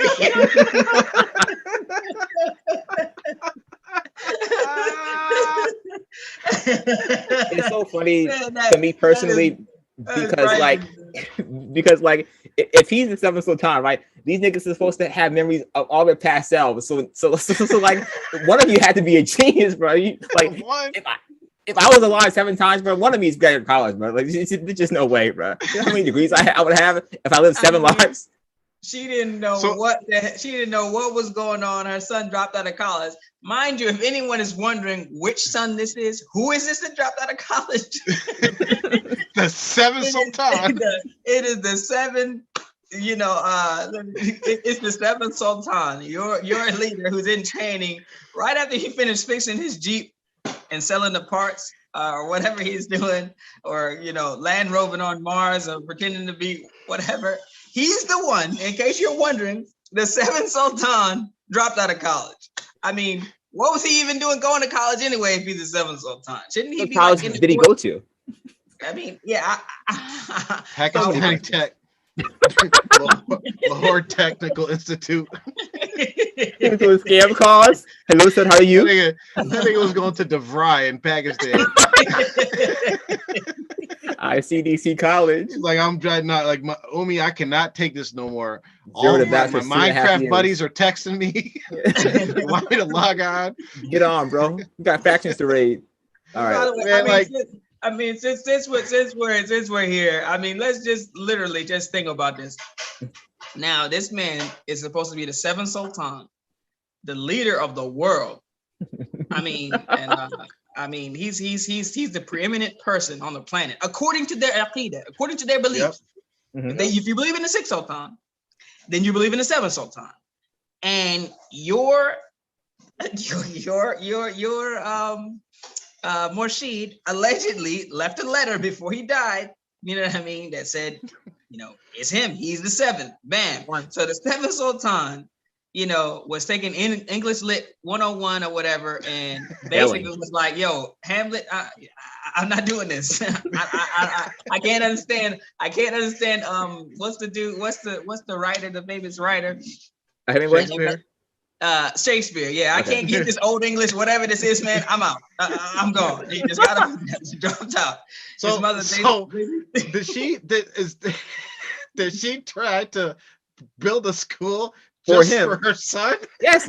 Isn't that what you heard her say? He couldn't get a degree at any actual university, so she built her own to give him a degree. I mean, that's dedication. That's a mother right there. Remember those famous parents that were like bribing officials to get their kids to go to school? She took it a whole step, a whole other level. I'll find my own college for you, son. Don't worry. You're not stupid. Stupid. Hey, listen, man. A mother's love, you can never underestimate the lengths a mother will go through for her son. This woman built a university in a whole nother country just to get her son a degree. I mean, founder Zainab Adams, first graduate Noor Adams, first honorary degree. He's gonna get an honorary degree from the school. He's not gonna attend like honorary doctorate day one. Noor Adams. Wow, mashallah, takbir. Like, fam. You didn't attend one day here. Class is gonna be Minecraft, reggae history, and auto parts. Yeah. It's gonna be a shop auto. It's gonna be small engine repair or something like that. That's the thing. But hey, listen, seriously, I commend her. I'm gonna put a feather in her cap for this. I mean, literally. I mean, I can respect that. I can respect the dedication. And you talk about someone who's gonna ride out for their kids. I mean, I have not seen a level of going that extra mile for their child. I mean, that is something that I think the only person clearly head and shoulders above her that went, above and beyond for their child is the mother of Ismail alayhi salam. When she ran back and forth, went above and beyond. But after that, I mean, can you find a person that really went all out for their child? I mean, a whole university. I mean, hats off to you, Noor. Good job. But it's funny because she was allegedly, Noor was supposed to go to Egypt and start learning and this and that. He must have dropped out of that too. This dude ain't gonna finish nothing. He ain't gonna finish nothing. It's taking a long time, bro. Because listen, yeah, that's right. That's what I was gonna say. So by now, if you know how universities work, and Islamic universities usually, what he would need to know by now, and if anybody sees Noor, you can go ahead and just check and just run a test or whatever, say something to him in Arabic, because by now it's been over a year since allegedly he's supposed to be there, I guess. So he should have had at least Arabic grammar, and should be somewhat conversational by now in Arabic alone. He should have had Aqidah 101, Fiqh, 101, like the beginnings of things. So he should pretty much be able to give you the general understanding of fiqh and aqidah and sirah. He should have a pretty good, at least some working information. So I would say we should keep a timeline running of where he should be at in his studies, and so within the next 2-3 years he should be basically graduating, unless maybe his mother will found another university, Islamic university, that is going to just give him the degree as well. I'm pretty sure he already has the degree up on his wall of whatever this institute is. And what people should be asking is, what people should be asking, if you've donated to that cause, what happened to the money? What happened to the $75,000 that was raised for this abandoned building that nothing's going to happen to it? What happened to all that money? Well, first they were looking for $1 million. They exactly wanted $1 million. $1,000 from 1,000 they people. They did not get that. I mean, not even close. I mean, think of how. I mean, that's pretty ambitious. But they were looking for $1 million. Some poor souls, like 400 people, some sad individuals, I think it was 400 of them donated to this school, and they raised almost $54,000. That's pretty much, an average, above average salary for a person, just, a year's salary for a person living in America. That's a whole family could basically live off of that for a year.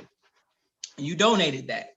So if you people are actually sincere, you will give people an itemized breakdown of exactly where that money's at, what's been done so far. And it looks like that ain't even close. It's not even, it literally won't even, it won't even like redo the sprinkler system. It won't even get the joint up to code. It won't even fix like the doors, just the windows in that place alone that need to be replaced. That $54,000 won't even cover it. So when they came in there to buy that building, the people that were selling it were like, "These motherfuckers, y'all so stupid." They're like, "Yo, yeah, whatever you offer us, we're gonna take it." Yeah, because like it's been run down for so long. Like the last time that building was like livable or like occupational, I was like 11 years old. You know how long ago that was? Like that building is so far gone. And like okay, so I said this like a year ago whenever this first came out. What if like Noor is actually like, the mother from Waterboy, right? So like Noor goes to Azhar, right? And they ask him a question about Islam. It's like, my dad did that. Astaghfirullah, you know after shirt, because like, like they just ask him some questions. He's like, my father did that. He was a 7 Sultan. Like, who? Get out of here. Yeah, he's just thrown out for his hearsay.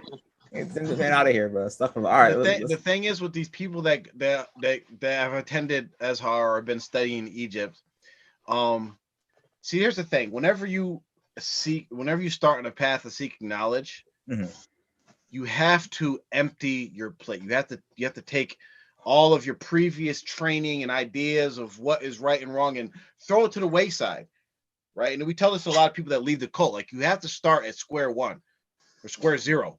You have to start at La ilaha illallah and learn what that means and start from the beginning. These people that go to these Azhar and all that, because we know people that have studied Islam in other places, and like Mubarak, who's highly educated Islamically. We have Brother Hanif. I have attended some classes. We have all this different knowledge, and just our small little group of people have attended real Islamic classes, right?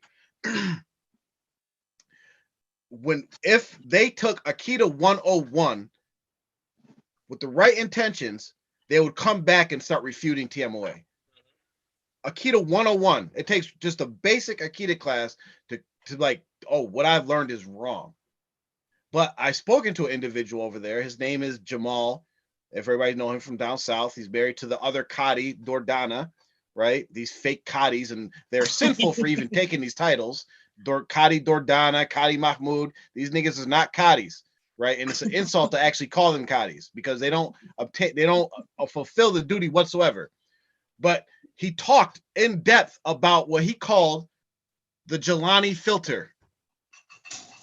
So what he's saying is that all the knowledge that they learn over there, he passes it through the Jelani filter. And whatever adheres to what Jelani teaches, they accept.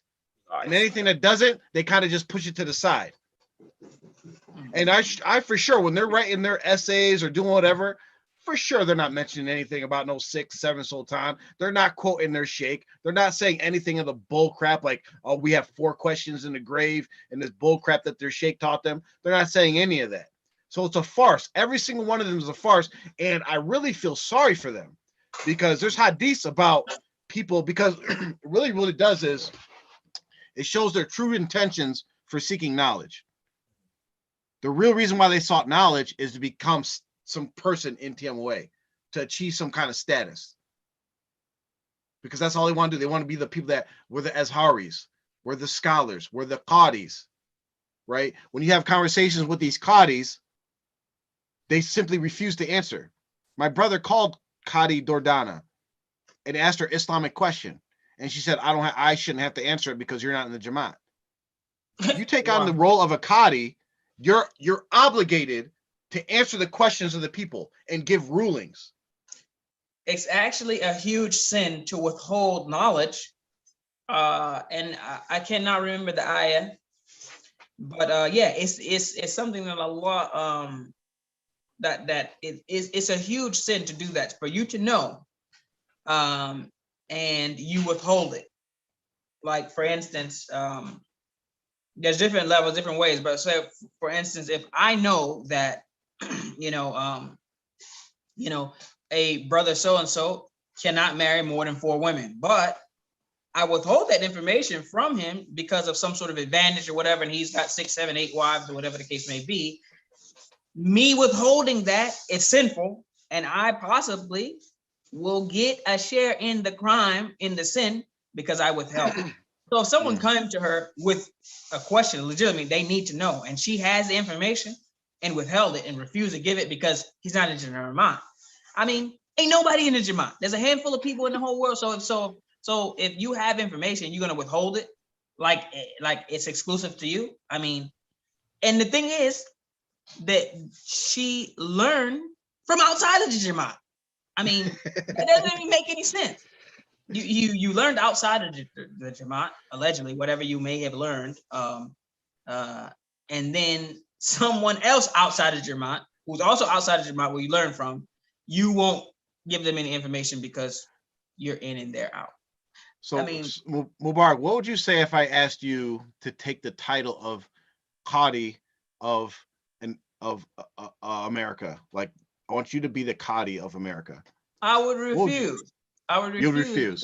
I would say, listen, I don't know. I would have to refer to the people who taught me. I say they are more qualified. I would be literally running back asking, I mean, for general stuff, yeah, but for some stuff that's more common, even stuff that seems like it's easy to answer, I mean, we all do. We all still will say, let's refer to someone else, or let's refer to our teachers, or let's go check the answer or something like that. So for me, and actually, the precedent is many, all of the giants, the ulama of Islamic history, they all were either offered to be the judge, the ruler of different for different leaders at the time, and they refused, to the point that some of them, actually all of them, were either beaten, jailed, tortured for refusing to be the qadi, for refusing to be the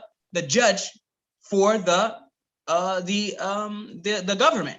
They were refusing to do that because of the huge weight that it holds. Yep. Now, some of them eventually became like, and people always like leaned on them for information, but to be like the official judge or the qadi of a government or somewhere, almost all of them, to a man, refused to do it, and they were persecuted and jailed for that thing. So if you ask me, I'm gonna say no. Now, what would you say if I asked you if you could start teaching beginner Islamic classes? Yeah, I mean, Rasulullah Sallallahu Alaihi Wasallam says that, it says, "Ballighu anni walau ayah," that you should convey from me, even if it's one ayah. So whatever you know, everyone actually is supposed to, share with people what they know within their ability, and they should stop there. And it is a crime in Islam for a person to be delving into and trying to either teach on a level in which they're not there. If a person hasn't even learned the basics, there's no way a person can say, well, or allow another person to call them a qadi. You're just not. You just don't, you're not even close to knowing enough. So let me tell you a story, quick story. So back when I was on the juice, when I was juicing, I was trying to organize classes, right, for people in the Jamaat, like remote classes. So I contacted Qadi Mahmoud. I was like, can you teach some, just some basic Islamic classes, fiqh salat, wudu, like basic Islamic classes. We could do it by Skype, Zoom, or whatever. We can have it every week. And this is what he told me. Now he's a Qadi at this point. He says, no, I do not feel comfortable teaching the classes because I'm not qualified to do that. But this nigga's giving rulings on people's situations. You're qualified to do that, but you can't teach basic Islamic classes. Yeah, this is actually a crime. It's actually not allowed in Islam for a person to do that. Because what actually will happen is, if you lead a person to something wrong, then you will get part of the punishment. Actually, that's a different hadith. Well, the hadith that I'm thinking about is the one in which the punishment for a person, there's a few people that Rasulullah says that will be punished on Qiyamah. It's a person who, an old man who commits zina, and there's another one I'm thinking of the hadith. It's a series of people, and one of them is a person who is ignorant of their religion, and they're giving rulings. They're giving religious rulings, and they actually don't have knowledge to do so. And that person will be punished. But the person who actually, they have studied and they have learned and they have teachers and they actually have the qualifications, even if they make a mistake, even if they give the wrong ruling, after doing their due diligence and actually having the knowledge, but they give, a ruling that is not correct, Allah will still reward them for their effort. And if they give a ruling that is correct, they will get two rewards, one for the effort and one for getting it correct. But the person who does not have the knowledge and they're actually ruling on things, then they will be punished for what they did. So yeah, he was right at first to say he's not qualified to do that. That's great. You backed out. But now what the heck, what are you doing? You backed out of teaching people basic salat, something that you should know. Actually, he should know that. But you're ruling on halalas and people's marriages and all types of different things. This is not allowed. All right, so what else we got on deck, Amr? We didn't even finish the video, but we didn't finish what? What's that? We didn't finish the video at all. Oh yeah, let's finish this video. And differences of individuals. I personally didn't understand that until my son dropped out of college, citing popular trending notion that no one needs a college degree anyway. Okay, wait. I can understand that coming from Noor because he definitely does not need a college degree. The way his family structure is set up, that nigga is set. Unless the Jamaat falls apart immediately, that nigga got all the money he needs. All right, so I can understand why he wouldn't need the college degree. I forgot how funny this video was, man. This joint is a hoot, man. Literally, this is all you would need to know. Just a TMOA person needs to just watch this joint, and they would be like, yeah, he ain't just episode. It ain't. What? Listen to this. So the more you watch these things, the more like contradictions come up. Allegedly, one of the biggest things that his father taught was for the people in TMOA to get college degrees. right? This is what they preach. He tells Yep. people to become doctors and lawyers and become educated. His son, his heir, the seventh Sultan, is saying, what the hell do we need a college degree for? He is directly refuting his father. Yes. Oh they'll my find some way to work around it, try to talk around it, but there's no way around it. This man dropped out and basically said it's not even needed. And something that y'all have attributed to Jelani, in which I know when we were coming up, we were yanked out of school. So I mean, I don't know how he, all of a sudden, I'm not sure how you're going to become a doctor or a lawyer or any of these things without actually going to school. I don't know how you're going to make that, but basically you gave him the credit. You're giving Jelani the credit for everyone's education, even people that ain't even in the Jamaat. The brother Amir just graduated. If they could, they would give Jelani the credit for his. Him from beyond the grave, but guiding him, mashallah. Guiding him. Yep. Yeah, you graduated, but you make sure you did. Jelani is the one who made it possible for you. No, he didn't have nothing to do with it, and his own. I wonder how many of his kids have graduated actually, like college. Shafat, I believe. Probably one. Yeah. Oh yeah, Shafat. But the rest of them, I strongly doubt it. Mr. Millionaire Mindset. Mr. Convertible. We have to address him some more because he got off light. Nor distracted us with the school. Oh my God. And just one more thing before I play this video again. Just like if you're paying closely, right? The video keeps being cut and edited because like she can't get it all the way out in one take. This is only a 2-minute speech, lady. But like, come on. And you're not even like you're reading this. Like just watch closely. I was truly perplexed until my research led me to the understanding that it is not the education or the colleges which is a problem. Rather, the fault lies in the delivery and the purpose of the knowledge being disseminated. What is the current approach to knowledge delivery?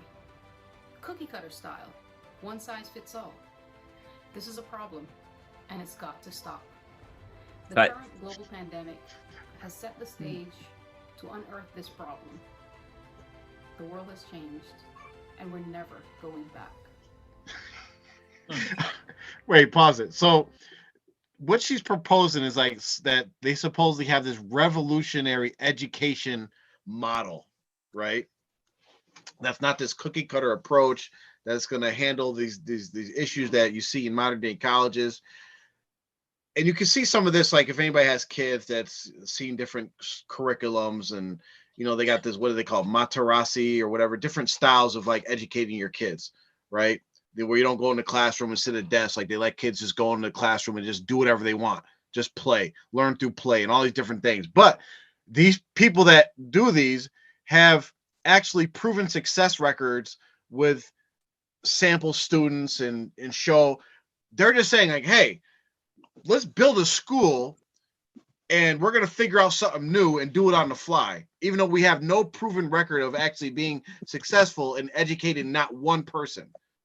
Yeah, I was gonna ask, basically, what is, because first of all, you have Umnur who's basically saying her son should go to college and graduate or whatever, and that she, after he said, I don't need no college degree, nobody needs one, why does anybody need one?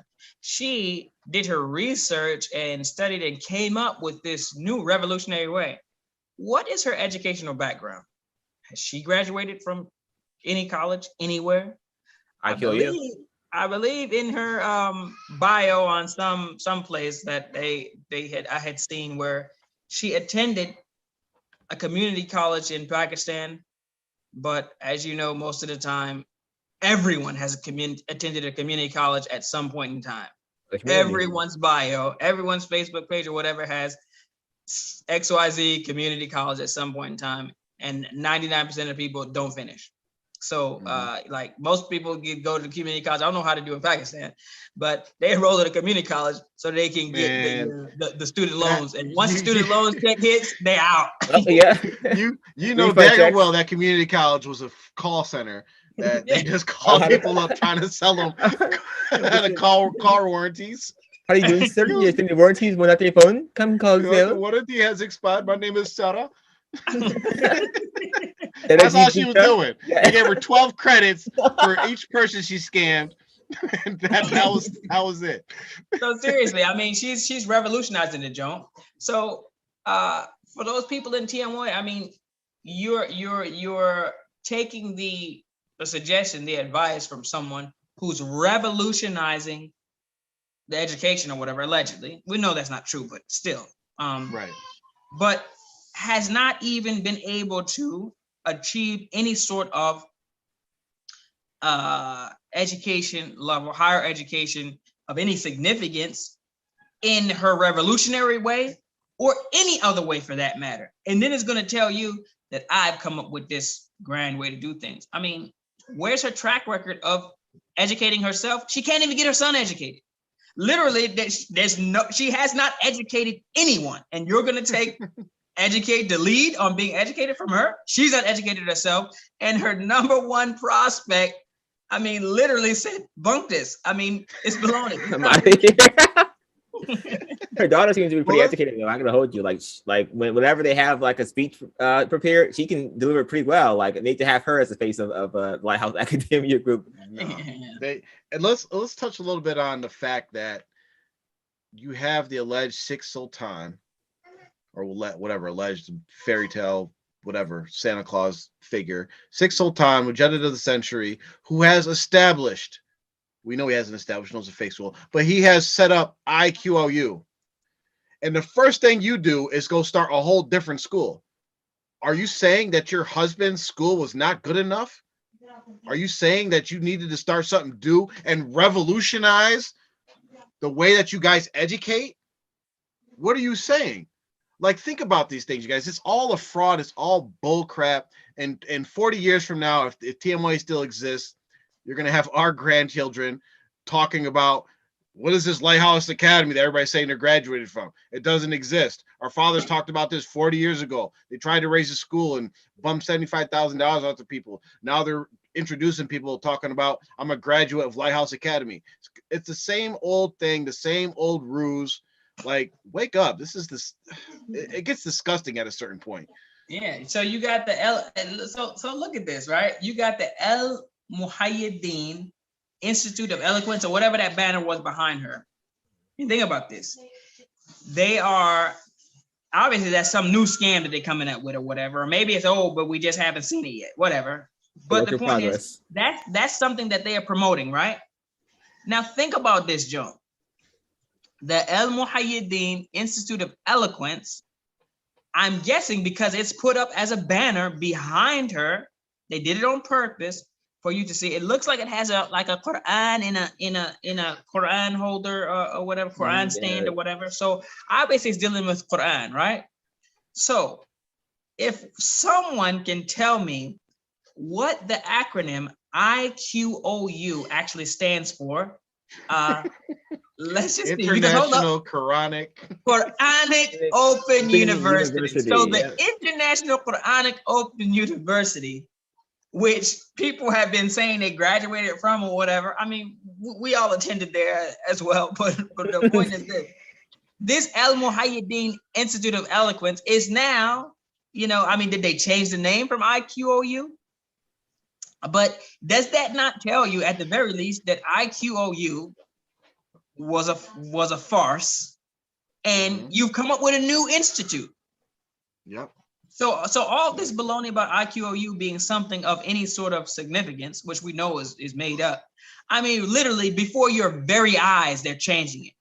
And before you know it, someone's going to ask, yo, whatever happened to IQOU? And they're going to be thrown out of the Jamaica. Don't talk about that. Times got to you. Yeah. Yeah. Yep. You'll be like, what? You barking dogs? Get him out of here. Like, yo. The caravan moved on to Al Muhyiddin. You're still IQOU. No, Abuji left me a letter. He left me a letter right before he died. Actually, he died, woke up, handed me the letter, and then died again. Talking about, Wait, I forgot to give you this. yeah, change the name to El Muhaddin Institute of Eloquence. And When then I was passed bowing out. down his grave, he gave me the letter from his grave. I was bowing down to him in his grave. It's like, here you go, my Tyler, number one follower. Right And, before one of them was doing their sujood to the grave, a hand just popped out with a letter. like a zombie. If I don't know, like Through a the pile zombie. of roses, it just popped up through the roses. Oh yeah, Allah. Oh my God. Okay. They literally are changing things up, just whatever sticks, and literally whatever they throw up, these people just eat it up. Like, yeah, Yeah. you know, Where's all the hype for this? I thought, Yeah. and one thing I wanted to mention about the money, and because people lose sight of this, and they think like we have to keep re-emphasizing this or emphasizing this, is how much money actually does go through TMOA, right? So these people are silly, but when they asked for $1 million, believe me, they thought it was a realistic goal, Mm-hmm. right? Because for them, 1,000 people simply giving $1,000 is easy because they collect millions of dollars a year anyway, right? So the fact that they asked for $1 million to start should give you a ballpark of how much money they actually deal with on a monthly or annual basis, right? Like for instance, R2F, we have our own charity things that we do. We take donations, we give to charity products, and we give zakat, and we do all these different things, right? We are not going to go inside of our group and say, hey, we're trying to raise $1 million. We will not, because we know we have an idea of what is possible, right? Even if we extend it to thousands, like we're stretching it there, right? Yeah. But for someone to say, you know what, $1 million is a reasonable goal, that means they're dealing with much more than $1 million on a daily basis or on an annual basis. Yeah. So all this money, think about this, all this money is going through your organization. And if you go back to that video of the Muhammadian Institute graduation and look at the crowd, these people are sitting on raggedy chairs. And basically, after they leave, the sheep are going to come in and graze, right? It's hay on the ground. The people are freezing. Look at this. Right here is so Poor cold. dude. This dude right here. Look, this guy right here in the glasses, front row. He's gonna be R2F member. I can't wait, bro. He don't want none of this. He is cold, bro. It is outside. It is probably because this was like wintertime too. So it's pretty cold. It's not that cold, but it's like chilly outside. These niggas is just all outside. Look at they're all in hoodies and jackets. This man's wrapping around in a blanket. He's so cold. I mean, y'all threw some hay down. It's not even animals. I mean, got the barns usually have walls and stuff. I mean, this is worse than a barn you're in with some hay down. Why didn't y'all just rent a little hall, or go to the local masjid and just have the joint there? They would have let y'all do the joint, probably. I mean, this joint is ridiculous. You got people huddled up. Historical. One of a kind. Hysterical. This is how much they care about this. This is how much they really care about this, because you care where you put your money, right? People's weddings are better than this. They rent out halls and hotels and all these different things and have decoration. Y'all literally had your thing in unfinished barn, it looks like. How long do you think that this barn here has been in construction for? 30 years, maybe? You think they had this barn just sitting here for 30 years? All right, one day. Actually, it's probably one of their newer constructions. It's actually pretty modern considering TMOA. And it probably will not be finished. No. Okay. Oh, if anyone wants to, contact them, the numbers are right here. So you can contact Lighthouse Academia Group and give them your feedback. Does that website work? Probably not. Lighthouse. What is it? Lighthouse. We should call them. Academy. We should call them live on the show one day. We should just call the number and see who answers. Probably no one. Probably gonna be AP. Yeah. if AP's gonna answer the phone like Assalamu alaikum, I heard since you were live on the R2F show, he about to block me so fast.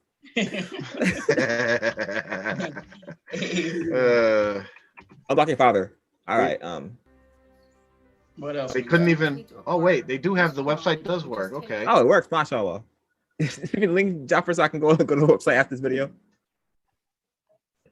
Let's see what it's Lighthouse Academy Academiagroup.org. Their career paths and goals. Educational delivery and the relevance of what is being taught. No must pictures of be reimagined. some Google images, And despite the fact some stock that it photos. challenges the status quo, we've done it. Our founders have envisioned the future of education, creating a dynamic platform in which Our founders. useful knowledge Got one can founder. be harnessed and leveraged using smart and Scholarship technologically advanced Foundation. networks. We are building the future. Join the revolution, contribute, and spread the word. Thank you. You know what this looks like? You know how in school, right? Like you have to do a presentation, right? So you really are not even that interested in whatever you're speaking about. The teacher, the professor gives you like a few topics, a few things that you need to do or whatever. And so you like throw something together and you basically have to like, it's so forced. If she was this passionate about actual educating people, she wouldn't need no script. She would have gone over this thing in her mind so much. And she would have been literally like, she could just speak off the riff, off the cuff. And it wouldn't matter. I mean, even if it was edited and chopped, this joint is sliced and diced and spliced or whatever, that's not even my main issue. The issue is that it's not even coming from like organically. It's so forced and scripted. It's like, you're not really passionate about this. I mean, it seems like you thought, let me try to do something that I've never done before. She's not a public speaker. She probably should go ahead and let somebody else, you know how the White House, they had the White House, the press secretary. Press secretary answers all the questions or whatever. And for the most part, the president ain't up there answering a bunch of questions all the time. They need to get a press secretary, someone who's eloquent, someone who's, has, command, but she's struggling. She needs to stop. This is, I mean, it's very clear that she's not passionate about what she's talking about. And they got not just that she's not passionate, but that she doesn't actually have the knowledge, like off the top of her head, about what she's talking about. That's clear. Look at these generic photos they have on the website. Like, none of these niggas, of these niggas are in the Jamaat. None of these niggas are in the Jamaat. I'm gonna say none of these niggas. Listen, none of these. Listen, look, go to the Scholarship Foundation. Okay, link. okay. Oh gosh, look, this is so bizarre. So it says Lighthouse Scholarship Foundation is an independent organization designed to provide education financial support to IQOU college students.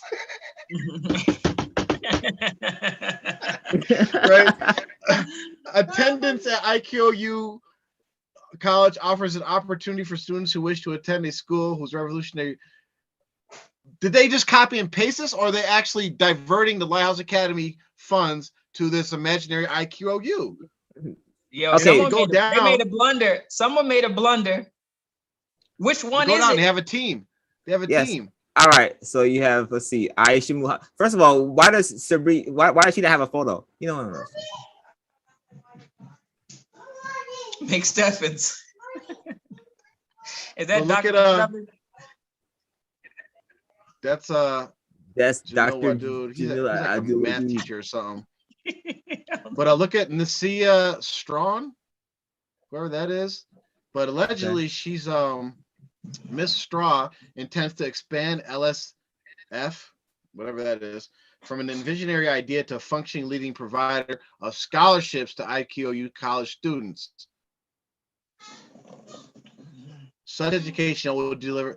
So is this must be the new IQOU, Lighthouse Academia Group?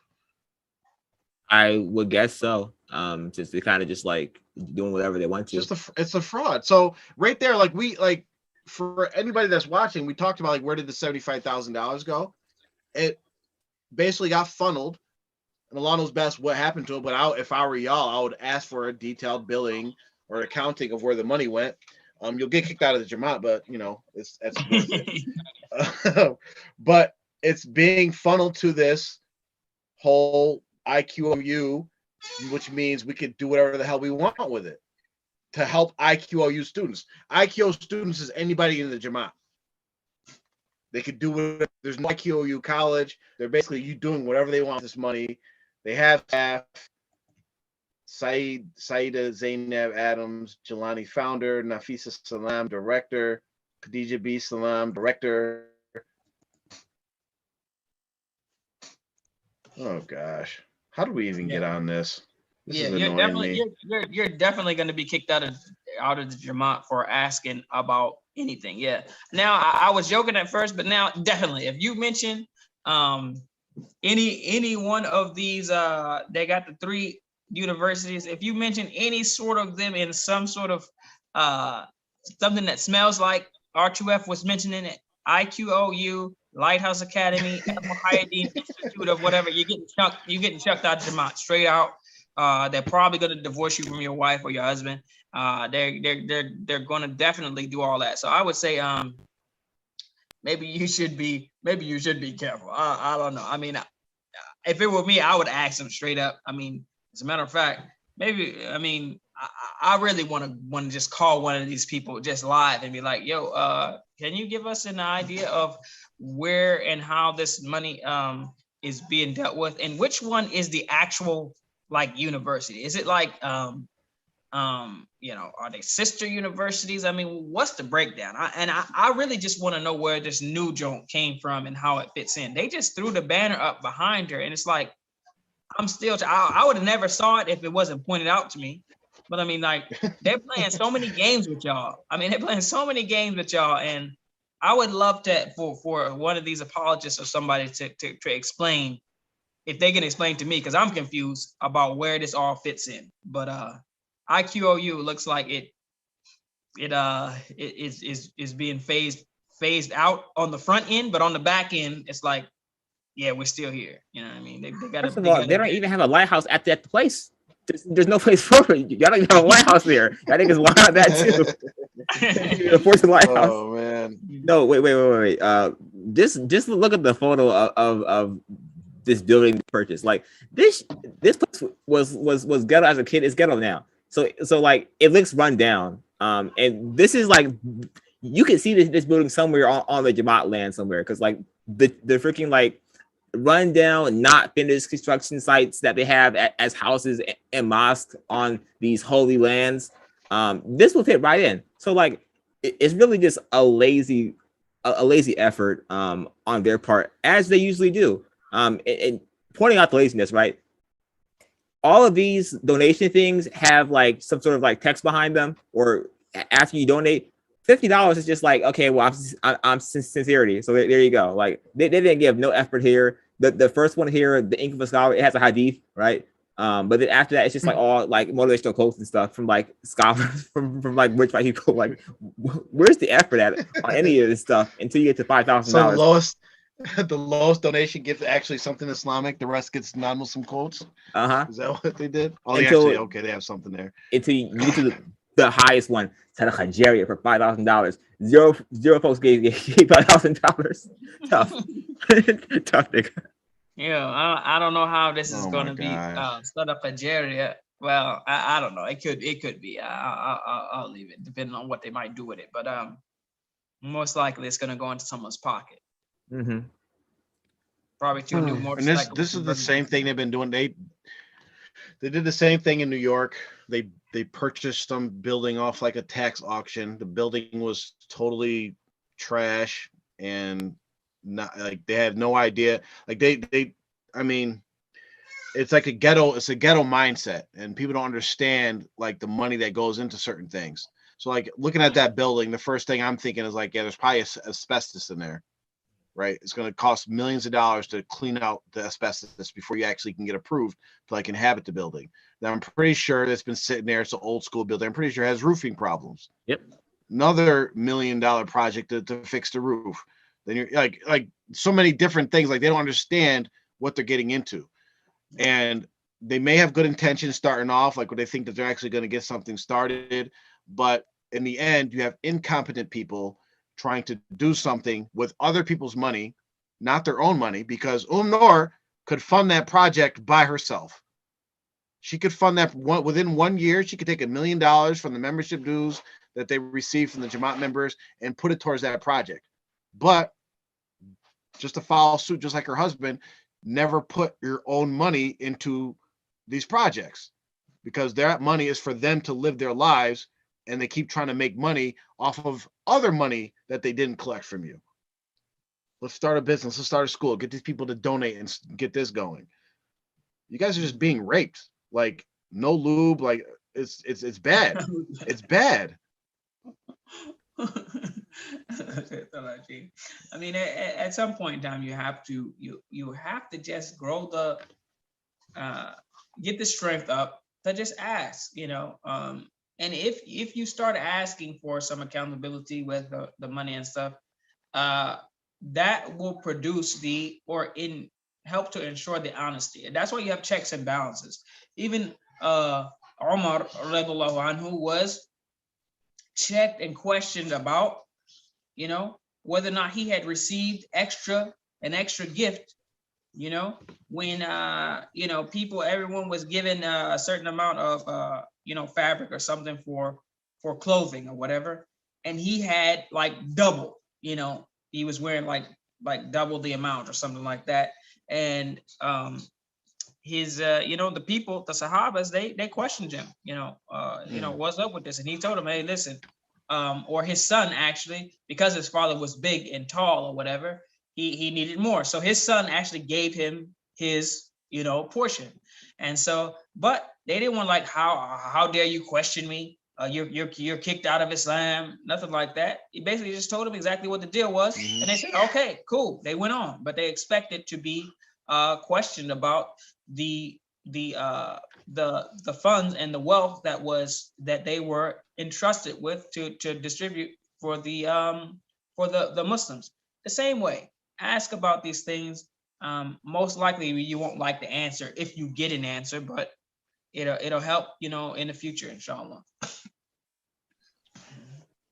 All right, what else do we got? I know we got some Ramadan Eid stuff. Yeah, Ramadan Eid. They had the TMOA reunion, which I could not find in the chat log, but essentially they had this like TMOA first ever annual reunion planned, and they were going to bring everyone back together. It was a mandatory Eid where everyone had to go and attend on the New York land, the holiest land, because they have the holiest miracle where Allah shined his blessed name on this blessed place, and people should make pilgrimage here, right? And so they're supposed to have this holy Eid there. No one was going to attend. I'm sorry, and unfortunately for them, no one did. They had all these plans. They're supposed to have like these like art shows for drawings of the sheikh, and they're supposed to have like commemorations, all this stuff. And some lottery winners were gonna be picked as the chosen ones to go overseas and spend the Eid there in Pakistan, and then get to worship at the Holy Grave. And so yeah. I got the message. I'll read it. Okay. It came from Khalifa Khalil's wife, Didi. It says, Assalamu alaikum. I pray all are well and in good health. We apologize for all inconveniences that was caused. We were informed that it is inappropriate and disrespectful to host a celebration for Eid here while New York is hosting Eid. There is no other celebration except for the Eid celebration in Islamburg. As a result, there will be no celebration here, and we will try to reimburse everyone's money in a timely manner, because unfortunately, the money was spent. Again. That money is never being seen again, bro. That money is gone. Again, we apologize. Jazakallah khair. I mean, spent on what? You collected it for a thing that didn't happen. So how did it get spent? Money. I don't understand that. That's like, yo, I collect some money for some gas money for me going to work today, but I never even left the house. And then you're like, oh, you're not going to work? No. Well, where's the money? Oh, it was spent, but I'm gonna try to get it back to you, soon. I mean, like, you didn't even have to eat, so how did it get spent? I mean, I don't understand that. So let's talk about the fact that you canceled the Eid in every location except for New York. What in Islam, like, and correct me if I'm wrong, of course, you TMOA scholars, when Rasul Sallallahu had control of Mecca and Medina and all the Taif, all the different cities, did he ever say, yeah, we're canceling the Eid in Mecca and Taif, and all y'all got to come to Medina? I have no information that I have ever heard that he did that or that he ever even mandated that anyone even travel for the Eid. I mean, basically, wherever your location is, when the Eid comes, you celebrate where you are. I mean, you should come together, gather together. But as far as traveling to mandate it, there's no precedent for that. But as usual, they're always doing new stuff in TMOA. And it's all, and these actions show like what the stress that they're going through, because what this is basically like a what do you call them, where the gladiators fight, when the Romans, like, they would, whenever they wanted to distract the people or whatever, they would have like a big celebration or whatever, right? And this is what it is these are always opportunities for the leaders of TMOA to kind of pull in the reins of the people. Let's have a reunion retreat, a reunion Eid, and they make it mandatory for everybody to come. And like when it came out, we kept mentioning Trump's inauguration, right? They wanted to boost the numbers, get as many people here as possible. Oh, people, remember they had a whole website. Yes. Where you can register and let them know that you're coming, and all these different things. They probably realized, like, people were like, yeah, I ain't going there. I ain't going to New York. I'm not traveling all the way up there. I want to spend Eid with my family, save my money, this and that, right? And so they realized people are not reacting. So then they start saying, okay, we're canceling the Eid everywhere else, and force them to come to New York. And it shows that you guys are getting really desperate. And what you're doing is, and it doesn't matter whether we tell you your mistakes or not, because you guys can't get right. Allah is not going to allow you guys to be successful unless you turn to the Quran and the Sunnah. I'll stand by that, right? So what you're doing is pushing people away, because I guarantee you the majority of people still didn't come to New York. What they did is they went to the local masjid. And when they went to the local masjid, they were probably like, hey, this is all right. Yeah. They got like events here. They got food. I could park free. Like, they got things going on. The guy giving the kuppah actually like knew what he was talking about. He just didn't say Abuji, Abuji, Abuji. Abuji, Abuji, Abuji. Abuji, Abuji, Abuji. Something that's I mean, I don't know how it is in you guys' locations, but I have never paid to eat at their Eid.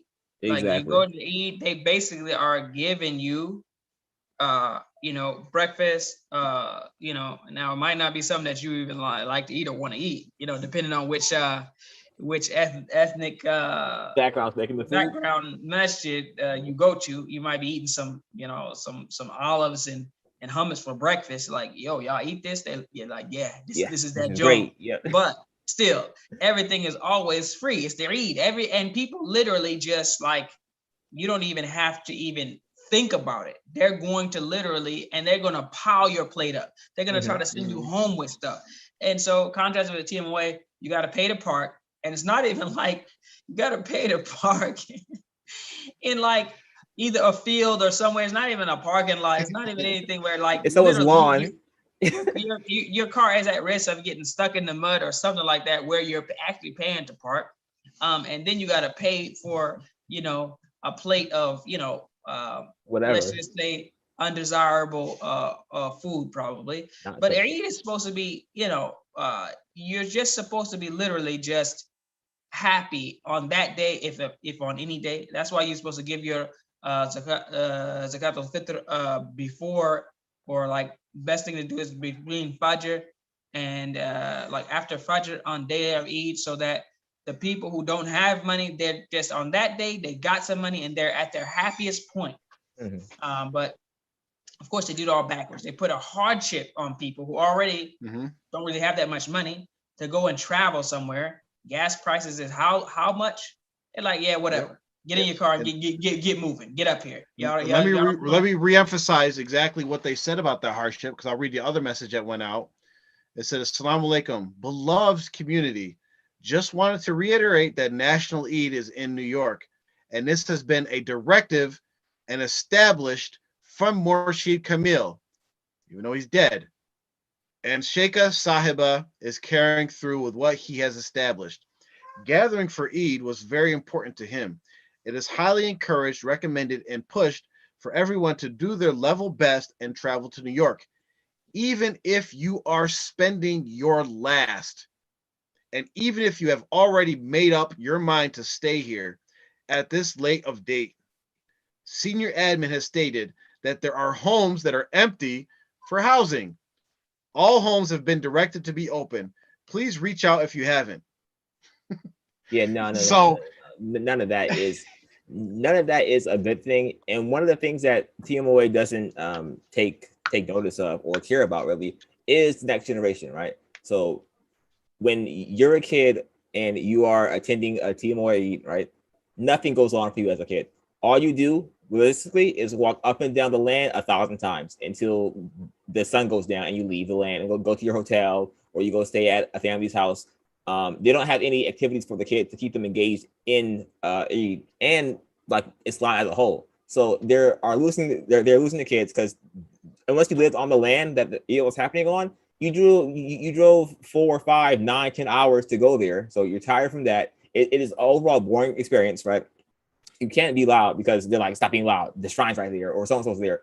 So they have these like weird, like anti-fun mandates that is opposed to anything fun for the children, right? There's nothing for you to do as an adult, because as an adult, all you do is just talk to someone that you've already talked to before. Salam's brother, that's it. And then, as Mubarak mentioned earlier, the food situation, right?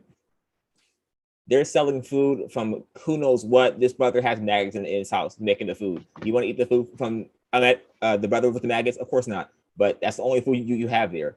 And it's such a sad thing, because as a Muslim, right, there's not many non-pagan holidays for you, right? So Eid, right? There's 2 of them. Should be one of these celebratory holidays where you do go all out. You do go and have a great time. But instead, it's like you have to suffer not during Eid and during Eid. Like, it's such a sad, tortured mindset, but it has become the norm, and they think it's okay because folks are they have been for so long, just kept going to those Eids, right? But as I mentioned in the chat like a month ago, right, the convenience factor for people is wearing off, right? Now it's convenient for you because there is these other outlets and these other groups where, oh, I take my kids to North Carolina if I'm in Virginia, and they have a giant Eid, and it is a bunch of stuff for kids to do, the stuff for your teenagers to do, stuff for you to do. The food's there, everyone's nice to you. So it's like, why would I ever go back to New York again? Why would I ever travel 9 hours from VA to New York? I'm not doing that again. There's just no point to. And eventually that's going to be, one of the many downfalls is that when folks no longer feel obligated and obliged to do these things because they're starting to wake up, their kids are like, okay, well, I want to go there because that was fun. And then their kids are going to meet other kids not in the community, and those kids are going to become friends. Oh, I want to go over to her house. And eventually you're going to be like, okay, well, we're just going to go over there now. We're done with this. So yeah. And it shows like just some things that they're just letting out the cracks. Why do you have a bunch of empty homes on Islamberg? People are leaving. People are leaving, and they are even encouraging people to come stay in tents. Now, could you imagine? Mubarak's a parent. Amr doesn't like kids, but imagine you have kids. Imagine you have kids, right? Now imagine the Eid is supposed to be about celebrating right? Family, having fun. Imagine yourself going, sleeping in a tent. It's cold. It's cold still. It was cold during the Eid.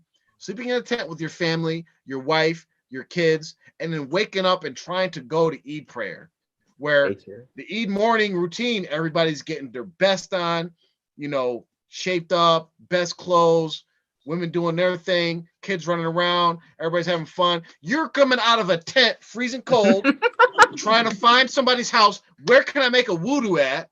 Where can I use the bathroom? Oh, let me go to Eid prayer and then go back in my tent after the Eid prayer. Like, think about this. It's these when the message that said, "Oh yeah, we have many empty homes." As a positive, you have empty homes. Number one, that shows that people who once were there bounced and are not coming back.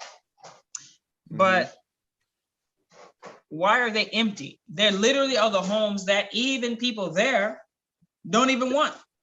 Those empty homes probably have I'm even gonna say termites, maggots. Put it this way. You already know.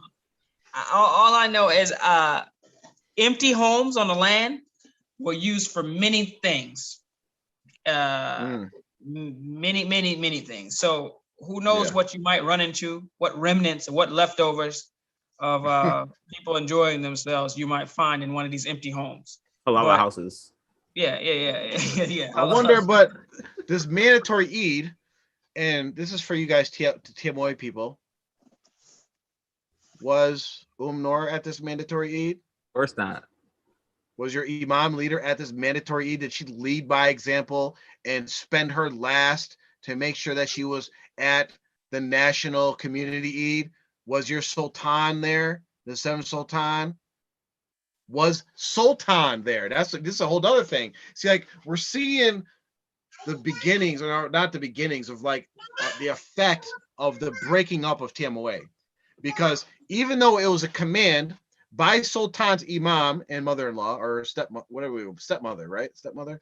Yeah. Whatever she is to him. She's his imam, whatever. Right? They still had an Eid in South Carolina. So Sultan was like, screw that. I'm not going to New York, even though I lived there, even though I made an elderly lady give me her house and I lived there. I'm not going there. But you know what? I'm going to offer my house to other people to go stay there in New York. But we're doing Eid here in South Carolina. You're seeing the friction. You're seeing the two camps being formed. Because how many people disobeyed their sheikha, their imam, and stayed in South Carolina and celebrated Eid, even though they declared that there's no other Eid in any other location. You're seeing this stuff, you're seeing it fall apart. So this is where they were during the Eid time. So this is April 30th, right? So Eid was like a few days after this. So they definitely didn't fly back to America, all right? But this is, the leader herself, the seventh sultan, and then his sister and the daughter girl. All right, so.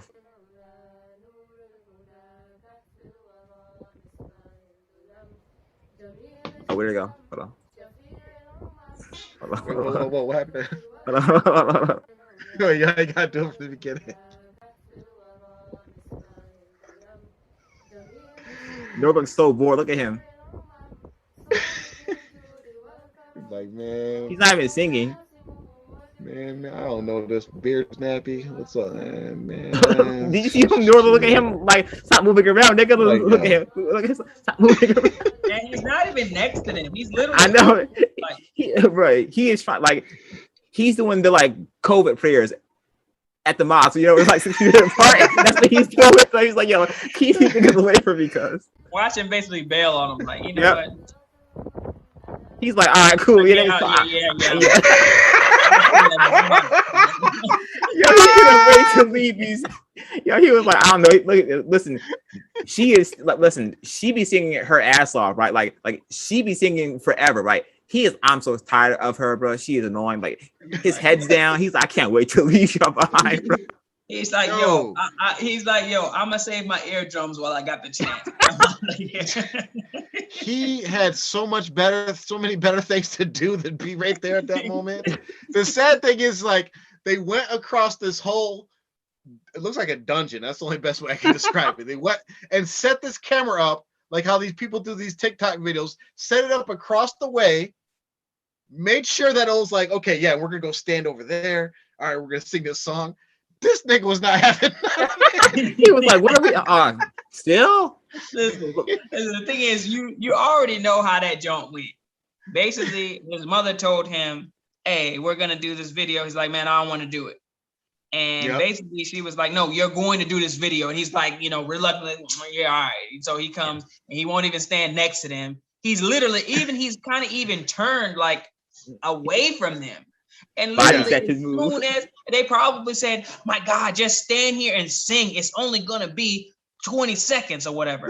And as soon as 20 seconds hit, that nigga walked on. He's like, yeah, 20 seconds, okay, go on. Like he wasn't even trying to sing too, because like you don't hear his voice at all. He just is like, yeah. He probably doesn't know the words. He probably doesn't know the words. Yeah, the young girl knew the words, but the Sheikha, Noor, she didn't know the words. That's why she stopped. She stopped and left old girl straining her voice alone. Man, bro, you know how the struggle is when you the one get caught out still singing while everybody else stop. You're like, clearly she loves to sing, but this is her passion in life. All right.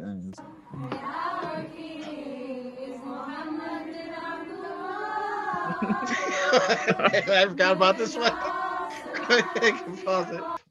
You gotta go back and watch. You gotta see, all these things are just smoke and mirrors, people. Smoke and mirrors. It's all bull crap. These are probably like cousins, the wives of their cousins, because this is all for the Jelani Death Day celebration. They don't know any of these words to this song, but like this is new to all of them. Something, and they did the bit of joint where they kiss, their fingers and put them on their eyes.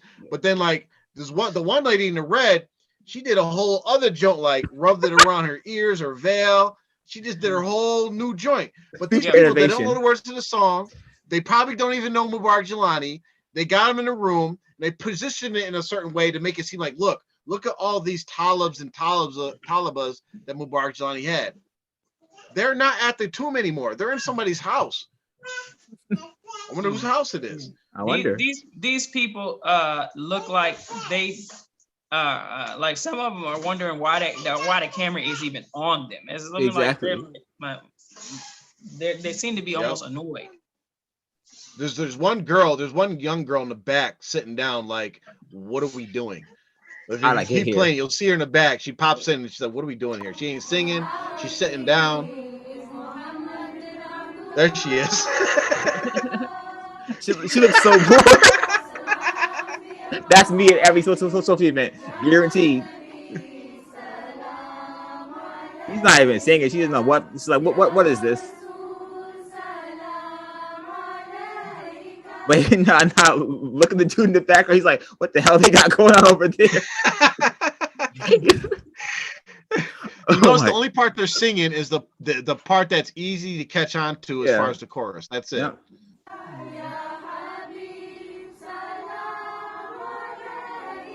He's not even singing at all. She's there for the food. Look, they're just swinging. They're not even singing. They're swinging back and forth. Yo, this looks so weird. First of all, she has the notes here for what's actually on the song because she didn't know either. And it was awful. Ya Allah. All right, I don't say anything to that. This is their Jelani Death Day celebration. Another innovation celebration. And one of the things that they keep doing is they have successfully and take away the innovation, take away that these things aren't prescribed in Islam. But in TMOA, they celebrate their sheikh more than they celebrate Prophet Muhammad sallallahu alaihi wasallam. All they do the milad. But even on the milad, they celebrate the sheikh more than Prophet Muhammad sallallahu alaihi wasallam. But you have the milad that they celebrate.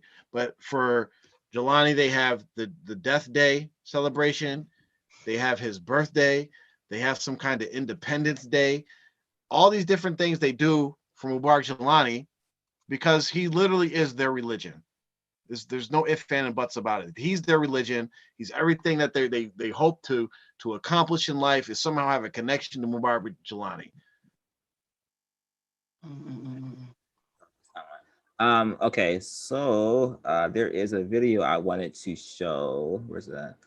And mostly just because of the like blatant. I mean, obviously we know their family is different, but just the double standards that constantly occur in. This is the chicken saji with balochi rice in the Jamaat. and Malai chicken. Okay, so pause right here, right? All right, so listen, like the little girl, she's not a little girl, she's like 19 years old. So she has her hair out.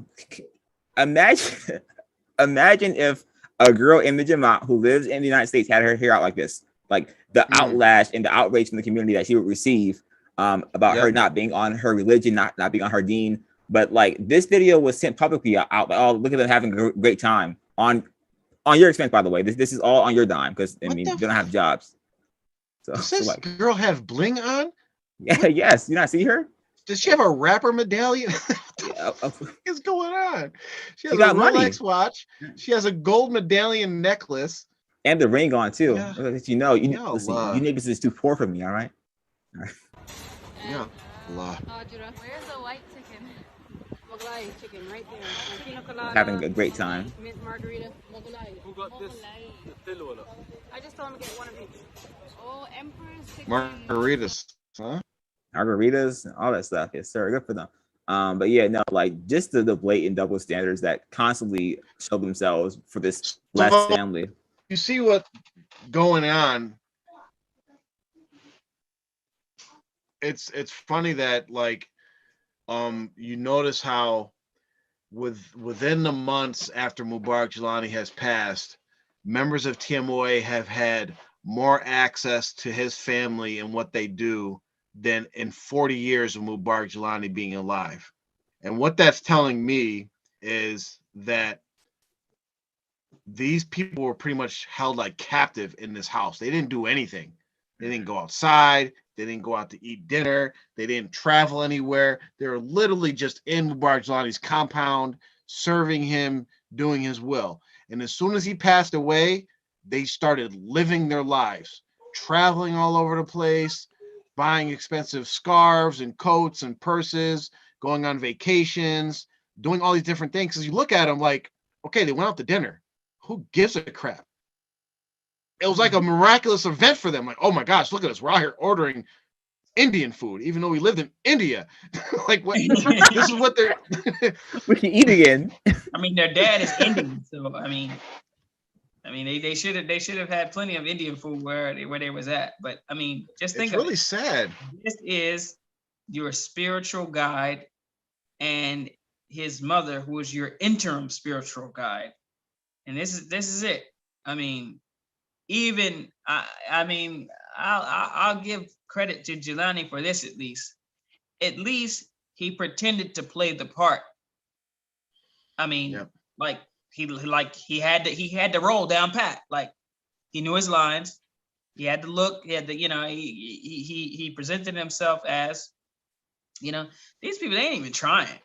The bro, I mean, the Seven Sultan, I mean, it's funny. He wants no parts of it at all. He literally has no interest in this joint whatsoever. And y'all can't even see that. He basically, let me give y'all the breakdown so y'all will know. Nor is he being used, and he has to be put there so that they can maintain and keep their power over Sultan. Sultan and his brother, they are one faction. They are one group that's vying for power. We laid that out in the Shafat tapes. And when Shafat was coming for the power, he failed quickly fell on his face. But you have two groups. The only way Zainab Adams can keep power is by putting her son as this imaginary person who's going to take over later. Because they're all claiming to be Ahlul Bayt. Zainab Adams, she can't allege that. She's just his wife who at one time she was married to him, then she wasn't, then she was again. Let's just say, but she's not, quote unquote, Ahlul Bayt, you know. So Sultan will always have that over her, and he can keep pushing that. How does she combat that? Throw Noor in front as, you know, the actual leader. But the problem is he ain't even interested at all. He can't even stay for 25 seconds for a photo op video where he pretends to sing. You think he's really gonna play out this string? Nah, he won't do it. He's not gonna be able to hold it up. They probably should work on an alternative game plan, because Noor, I'm gonna make a prediction. Noor is gonna be the one to let the cat out of the bag. He gonna get mad one day and be like, "Yo, I ain't even the seventh Sultan. I never was." It forced me to. I was just trying to play Minecraft and FIFA, bro. Yep. As soon as they interrupt his Minecraft game, yeah, come on. I never was no seventh Sultan. They gonna be like, "Oh, he's lying now." Basically, no, he just talking. Anybody who mentions is gonna get kicked out of the Jamaat. But yeah, I mean, look at it. Y'all gotta seriously. I mean, just pay attention. The boy don't want no parts of this, man. I mean, look at his social media. Look at his different things. He been checked out. He already told his mama he don't need no education. He didn't even want to go to school. Man, dropped out of school. Yeah, you know, he doesn't even have the dedication to finish anything that he's starting, and he's just having fun. I'm gonna make an appeal directly to Noor. Why don't you just you can contact us of the various ways you can. Come on to the show. Tell everybody that it's a farce, it's a scam, that you were forced to be the seventh Sultan. You're not really the seventh Sultan, and maybe this could all be over. Go ahead and do that. You can go back to playing Minecraft. As a matter of fact, I promise you, we'll take it from the R2F fund. We will get you the latest Minecraft or whatever the no game is. I buy it for my kids all the time. It's like, you know, whatever it is. We will buy you whatever the latest Minecraft game is. I don't even know what they are. I just know I'll be buying them all the time. You're saying this such a boomer, cuz I can hold you buy it for you. And we as a matter of fact, whatever little prescription you need, modifications, upgrades, whatever the case may be, we'll do it. We'll go ahead and do it for you, man. You play your Minecraft, but man. come and let everybody know.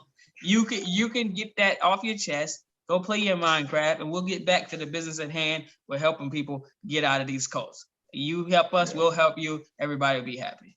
I mean, just look at this photo and how like he's looking at this dude here, such disgust. But he's like, I first of all, I don't even want to be here. First of all, and nigga, who are you? Like, why are you standing in front of me? Look at his disgust. Who is this nigga right here, bro? Yes, massa, right away, massa. I mean, basically, that's all I can. That's all I hear. This man's ready to move, and then you got glasses in. First of all, he has glasses on in Pakistan. It's sunny as hell outside. You listen, brother. You trying too hard right here. Okay? All right, like this is not looking for. It's not looking too good for you. Man. Oh my god. I mean, if you can't see the nature of this family, I mean, I'm pretty sure Sultan may be a cool guy to hang out with and go drive 4-wheelers and speedboats and spend money with and chauffeur him around if that's the type of person you are. But these people have no integrity. They have no leadership qualities. They have there's nothing. Like, if we went through Sultan's Facebook page, and generally people on their social media follow stuff they're interested in, all this dude is posts about is $1 million quotes, $1 million mindset, millionaire mindset, all this, He's telling you exactly who he is. I want money. I care about money. I care about things and money and things and money and food. That's what I care about. I don't care about y'all. That's what he is. He's a materialistic person. There's nothing like, you guys are supposed to be a Sufi community. Where have you seen anything Sufi? Where have you seen anything Sufi? You have pictures like this where, like, I don't know, they think like they're doing something because they're walking down the street. I know, no, that's right. Guarantee you, all the Pakistani people are looking at these African Americans like, what the hell's wrong with these people? Why are they dressing like us? The dark ones in the back too. Crazy. You know how African people look at white people when they come to their country and they start putting on dashikis and stuff, all these different things, and they're looking at them like, look at these dumbasses. Like, that's exactly how all these Pakistanis are looking at y'all. I want to be ethnic. Yeah, basically laughing at them. And like, I know that's right. Strength. Like, this is your relationship with your Six Sultan through pictures. And so let's talk about that. So this crew, remember they had the the Willy Wonka's lottery, magic ticket. 9 special people will be selected to get a trip to Pakistan. The 9.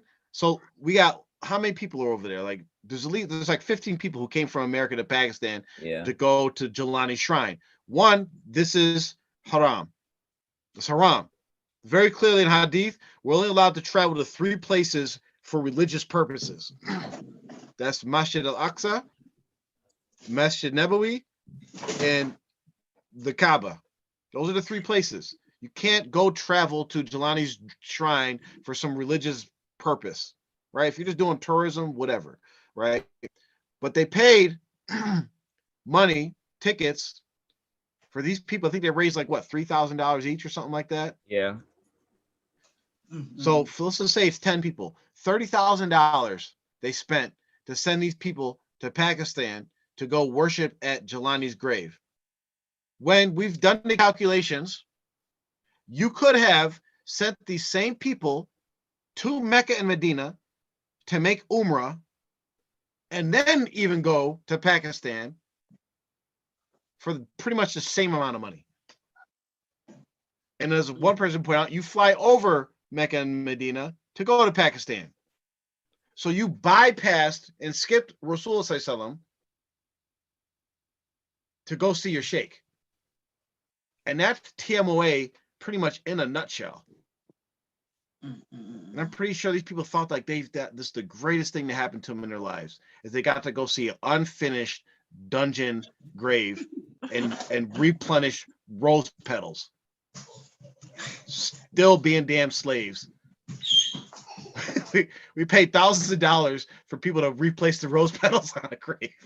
Look at this photo. Like this photo right here is just so weird to me. Like, because it's not just like the photo happened, it's that it's premeditated, because she was like, all right, I need someone to get a photo of me doing this, right? I'm going to get the proper pose. And they took like at least 25 attempts at this, right? Before they got the perfect one, right? She got her shades on, but she's looking pious, your head's down, fingers crossed, the flower petals are near me, mashallah. No, this is shirk, all right? Like this isn't a good thing that, like, oh yeah, I'm publicly admitting my sins. Like, no, it's not something that you should be proud of. Like, I don't know what's wrong with you or everyone else that was there. But more people have been able to go see Jelani's grave than actually go see Jelani himself. Mm-hmm. Think about that, y'all. Your spiritual leader. Mubarak, how much do you think these bags of rose petals cost every day? How much do you think it runs TMOA? Well, in Pakistan, they probably don't cost nothing really. They're probably cheap as heck. Some person who's pretty close to being a slave probably might have cost them $2 or $3. That's right. K2 has a rose petal on his forehead because you know how we got that there. Yeah. Oh my gosh. That's sujood, man. Allah. Ya Allah. Oh yeah, Allah. TMOA, listen, you guys know that this is wrong because we told you it is wrong. So you can't just like feign ignorance. Like we had a whole show about bowing to graves, and we gave you the authentic hadiths and the Quran about not bowing to graves, about like the hadith is like it's like Allah has made everywhere on the earth a place for you to worship except for graves and bathrooms. So like you guys know this is wrong, and even then your arrogance knows no bounds. And like for you to even think, okay, we're gonna have like raffles, right, for lucky TMOA folks to be able to go and visit this holy shrine, that is like only really for you, because the photo of the shrine is in English. Like what is photo? All right. They got a sign for the shrine in Pakistan. This sign is in a foreign land. The native language is definitely not English in Pakistan. I can guarantee you that. All right, they speak Urdu there. All right, why is this time all in English? Because this is only for you. He does not have Pakistani cows over there. Like, oh, folks are like daily visiting this shrine here. It's literally just y'all niggas. Like, but y'all, Yep. y'all don't see that. Like, this is all that for you. to take a picture and send it back to America and make it think like they have this elaborate setup. We have And done again, so much. all this effort, this is the fickleness of people that aren't on straight paths, that are on deviation, is they just bounce from one thing to the next. And it's like I said, just like how the Romans did with the gladiators. You just throw, one day you throw out bread in the streets, people get distracted by that. The next day you have people go in the Coliseum and kill each other, you have people distracted by that. The next day you put on a play, you have people distracted by that. You guys went from having the greatest miracle of all time in South Carolina, then the greatest miracle of all time in New York. Let's finish this my shit. Let's finish that. Let's build a school. Let's raise $1 million for a school. Oh no, $100,000 for the school. Okay, no, you know what? Let's build a shrine.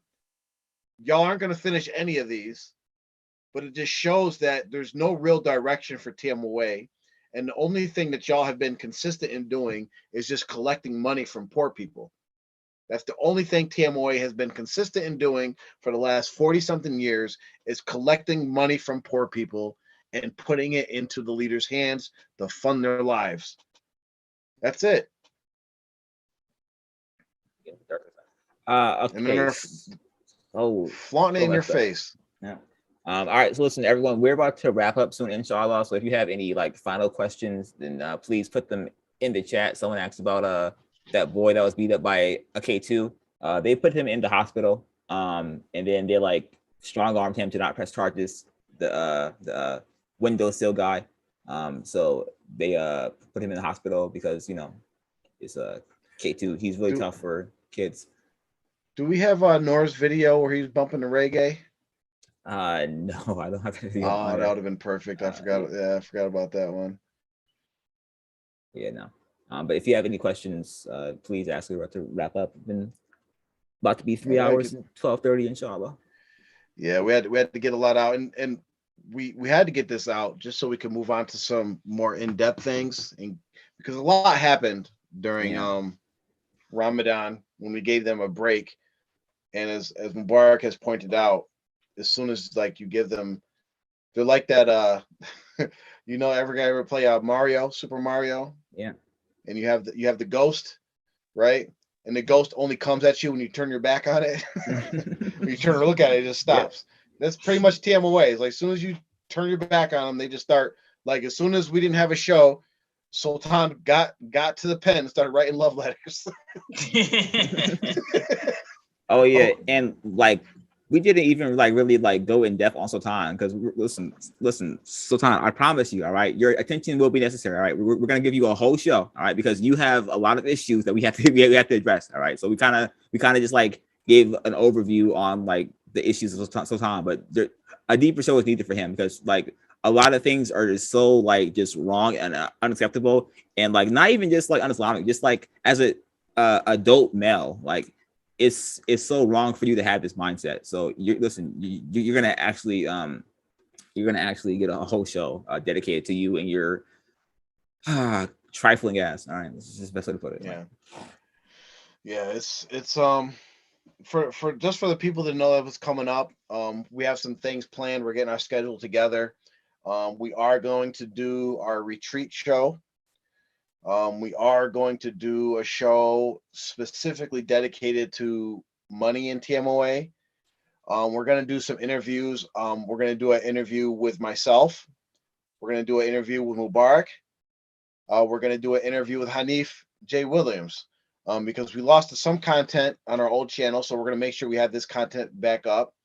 The interviews will be more in-depth and more revealing, because specifically myself, I'm free to talk about things that I couldn't talk about before. So it's going to be eye-opening. So we have a lot of things that we're going to start talking about in the future.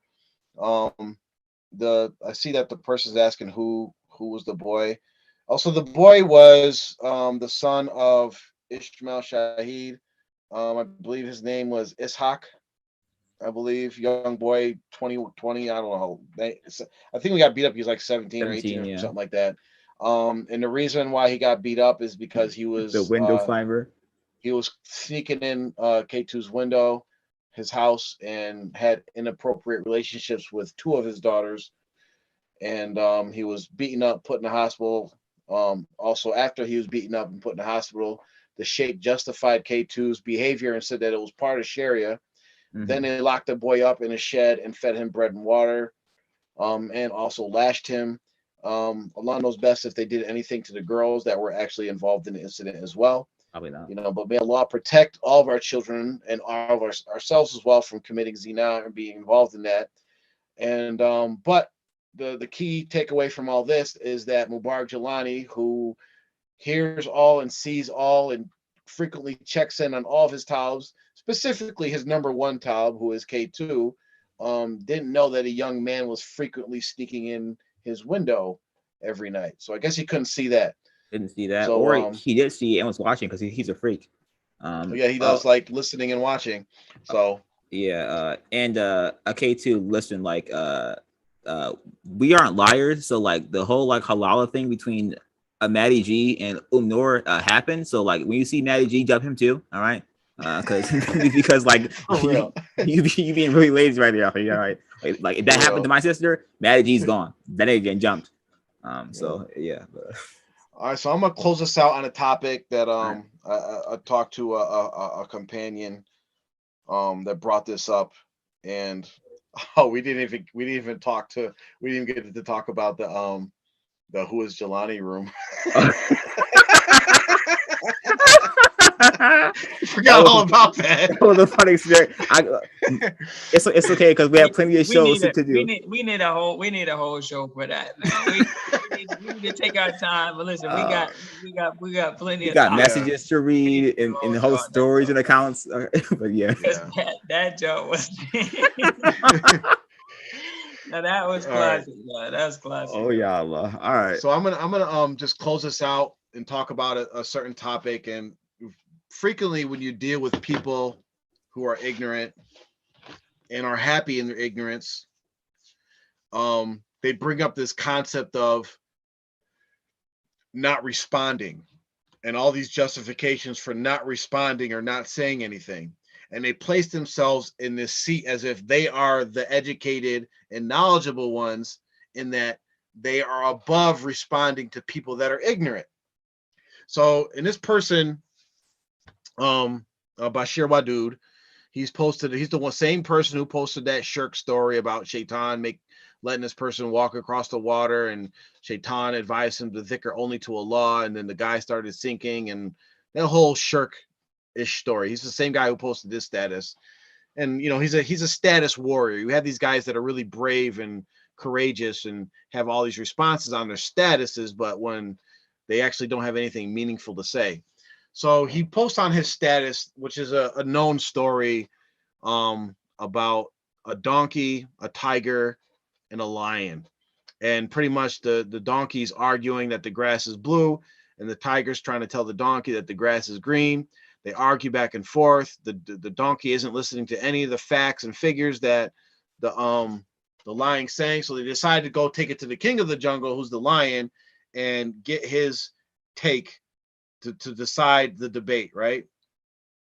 And when they get to the lion, the donkey pleads his case and says the grass is blue, blah, blah, blah. And then the lion says, for sure, the grass is blue, right? True, the grass is blue. And then the donkey, basically ran off and said, ha, ha, ha, blah, blah, blah. And then the lion or the tiger went to the lion, was like, why'd you tell him the grass is blue when we know it's green? And then, that the lion says these words of advice to the tiger. He says, that has nothing to do with the question of whether the grass is blue or green. The punishment is because it is not possible for a brave, intelligent creature like you to waste time arguing with a donkey, and on top of that, to come and bother me with that question. The worst waste of time is arguing with the fool and fanatic who doesn't care about the truth or reality, but only the victory of his beliefs and illusions. Never waste time, blah, blah, blah, blah. That's pretty much the moral of the story. So So whatever. This is a nice little story, and again, we should not waste our time arguing, going back and forth with people that are ignorant. But when you have these stories like this, you have to recognize what position you are in. So here we have an ass posting this story about an ass, and it doesn't realize that he's the ass in the story. So this whole status, who knows what he's talking about? Could have been a personal situation he went through, but it was told to us that this is in reference to TMOA, R2F stuff. But as far as this is concerned, and anybody that tries to use this strategy of not responding and trying to say that we're the ignorant ones, are we the ones that are basing what we say on nothing? Are we the ones that are caught in illusions? Are we the ones ignoring facts? No, in this situation, we are actually the tigers. And the members of the TMOA, specifically your leaders and supposed knowledgeable ones, are the donkeys. Because it is very clear to anybody that looks at the truth, they can clearly see that TMOA is a cult. They can see that Mubarak Jelani is a fraud, and they can see that your beliefs are shirk, and we can see that your activities are innovation and bid'ah. It's very clear to anybody that has an open mind, right? It doesn't have to be us people that left TMOA. You go to any outside party, they're going to say the same thing. So that's that. But let's look at this Islamically, because we are Muslim, and everything we should do is based on the Quran and the Sunnah. Without even getting into the ayats and the hadith, let's ask ourselves, is there a time when Prophet Muhammad ﷺ said, I'm not going to respond to these people because they are ignorant? None that I'm aware of. Let's go a step further. Is there a time, now we're talking about Jahiliyyah, the age of ignorance. The Sahaba, before they came Muslim, they're talking about the ignorant of the ignorant, right? Real true ignorance. When they had challenges and questions, argumentation, is there a time when Allah didn't respond to them and said, I'm not going to respond to them because they're ignorant? In fact, it's the opposite of that. Many ayat, many surahs were revealed specifically to answer and rebut the arguments that the ignorant non-Muslims had. Look at Prophet Nuh alayhi salam. How many years did he preach to the ignorant? Over 900 years he preached to the ignorant. So if we go to the Holy Quran, we look in Surah Al-An'am, Allah says, this Quran has been revealed to me that I may therewith warn you and whomsoever it may reach. We have to warn whoever. In the Quran, in Surah Al-Tawbah, Allah says, of every troop of them, a party only should go forth, that they may get instructions in Islamic religion, and that they may warn the people when they return to them, so that they may beware of evil. Another ayat, Surah Nahl, where Allah instructs Prophet Muhammad ﷺ to invite mankind to the way of your Lord with wisdom and fair preaching, and argue with them in a way that is better. Truly, your Lord knows best who has gone astray from his path, and he is the best aware of those who are guided. And Prophet Muhammad ﷺ has said, it's in a hadith in Bukhari, Mubarak mentioned it earlier in the show, he said, convey from me, even if it is one verse or one ayat. It is not permissible for us Muslims to turn away from people and not convey the truth because we decide that they are ignorant. So TMOA members, if you believe that you are the lion in this story, then you have a responsibility to respond and tell us the truth. Now, this doesn't negate the fact that we should not be engaging in useless argumentation. For instance, arguing about whether the grass is blue or green. It provides no benefit to us whatsoever. We even have quotes from like Imam Shafi, who said, among the degradation of knowledge is that you debate everyone who debates you, or you argue with everyone who argues with you. And he said, knowledge is ignorance to the people of ignorance, just as ignorance is ignorance to the people of knowledge.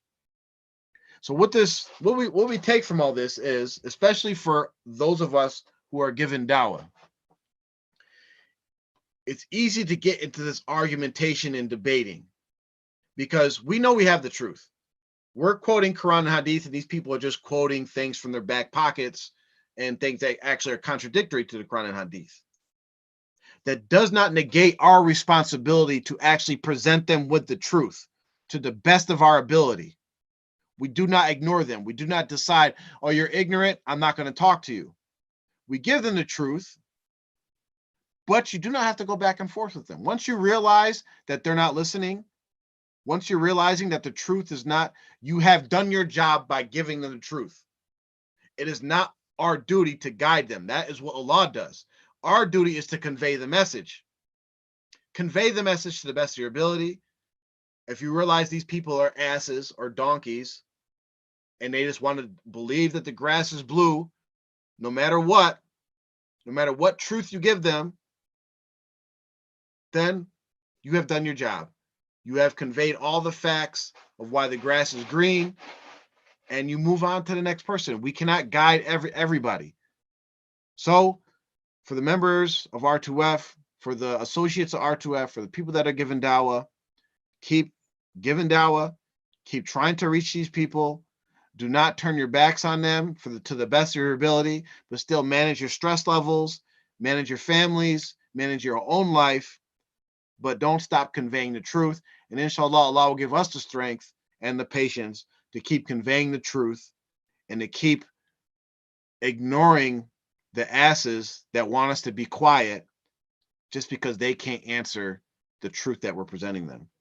So with that, that's the end of our show. We're right at 12:30. We went for 3 hours. Alhamdulillah. Join us next week. If you have any questions, contact us. That's it. Amr, can you close us out? Open this up for sure. Shukran everyone for coming out. Subhanallah, walhamdulillah, wallahi ilaha illallah, wallahu akbar, wala hawla wala quwwata illa billahi al-azim. Subhanaka rabbil izzati amma yasifun. Wa salamun ala al-mursalin, walhamdulillahi rabbil alamin. Wa akhiru da'wana alhamdulillahi rabbil alamin. Ameen. Assalamu alaikum.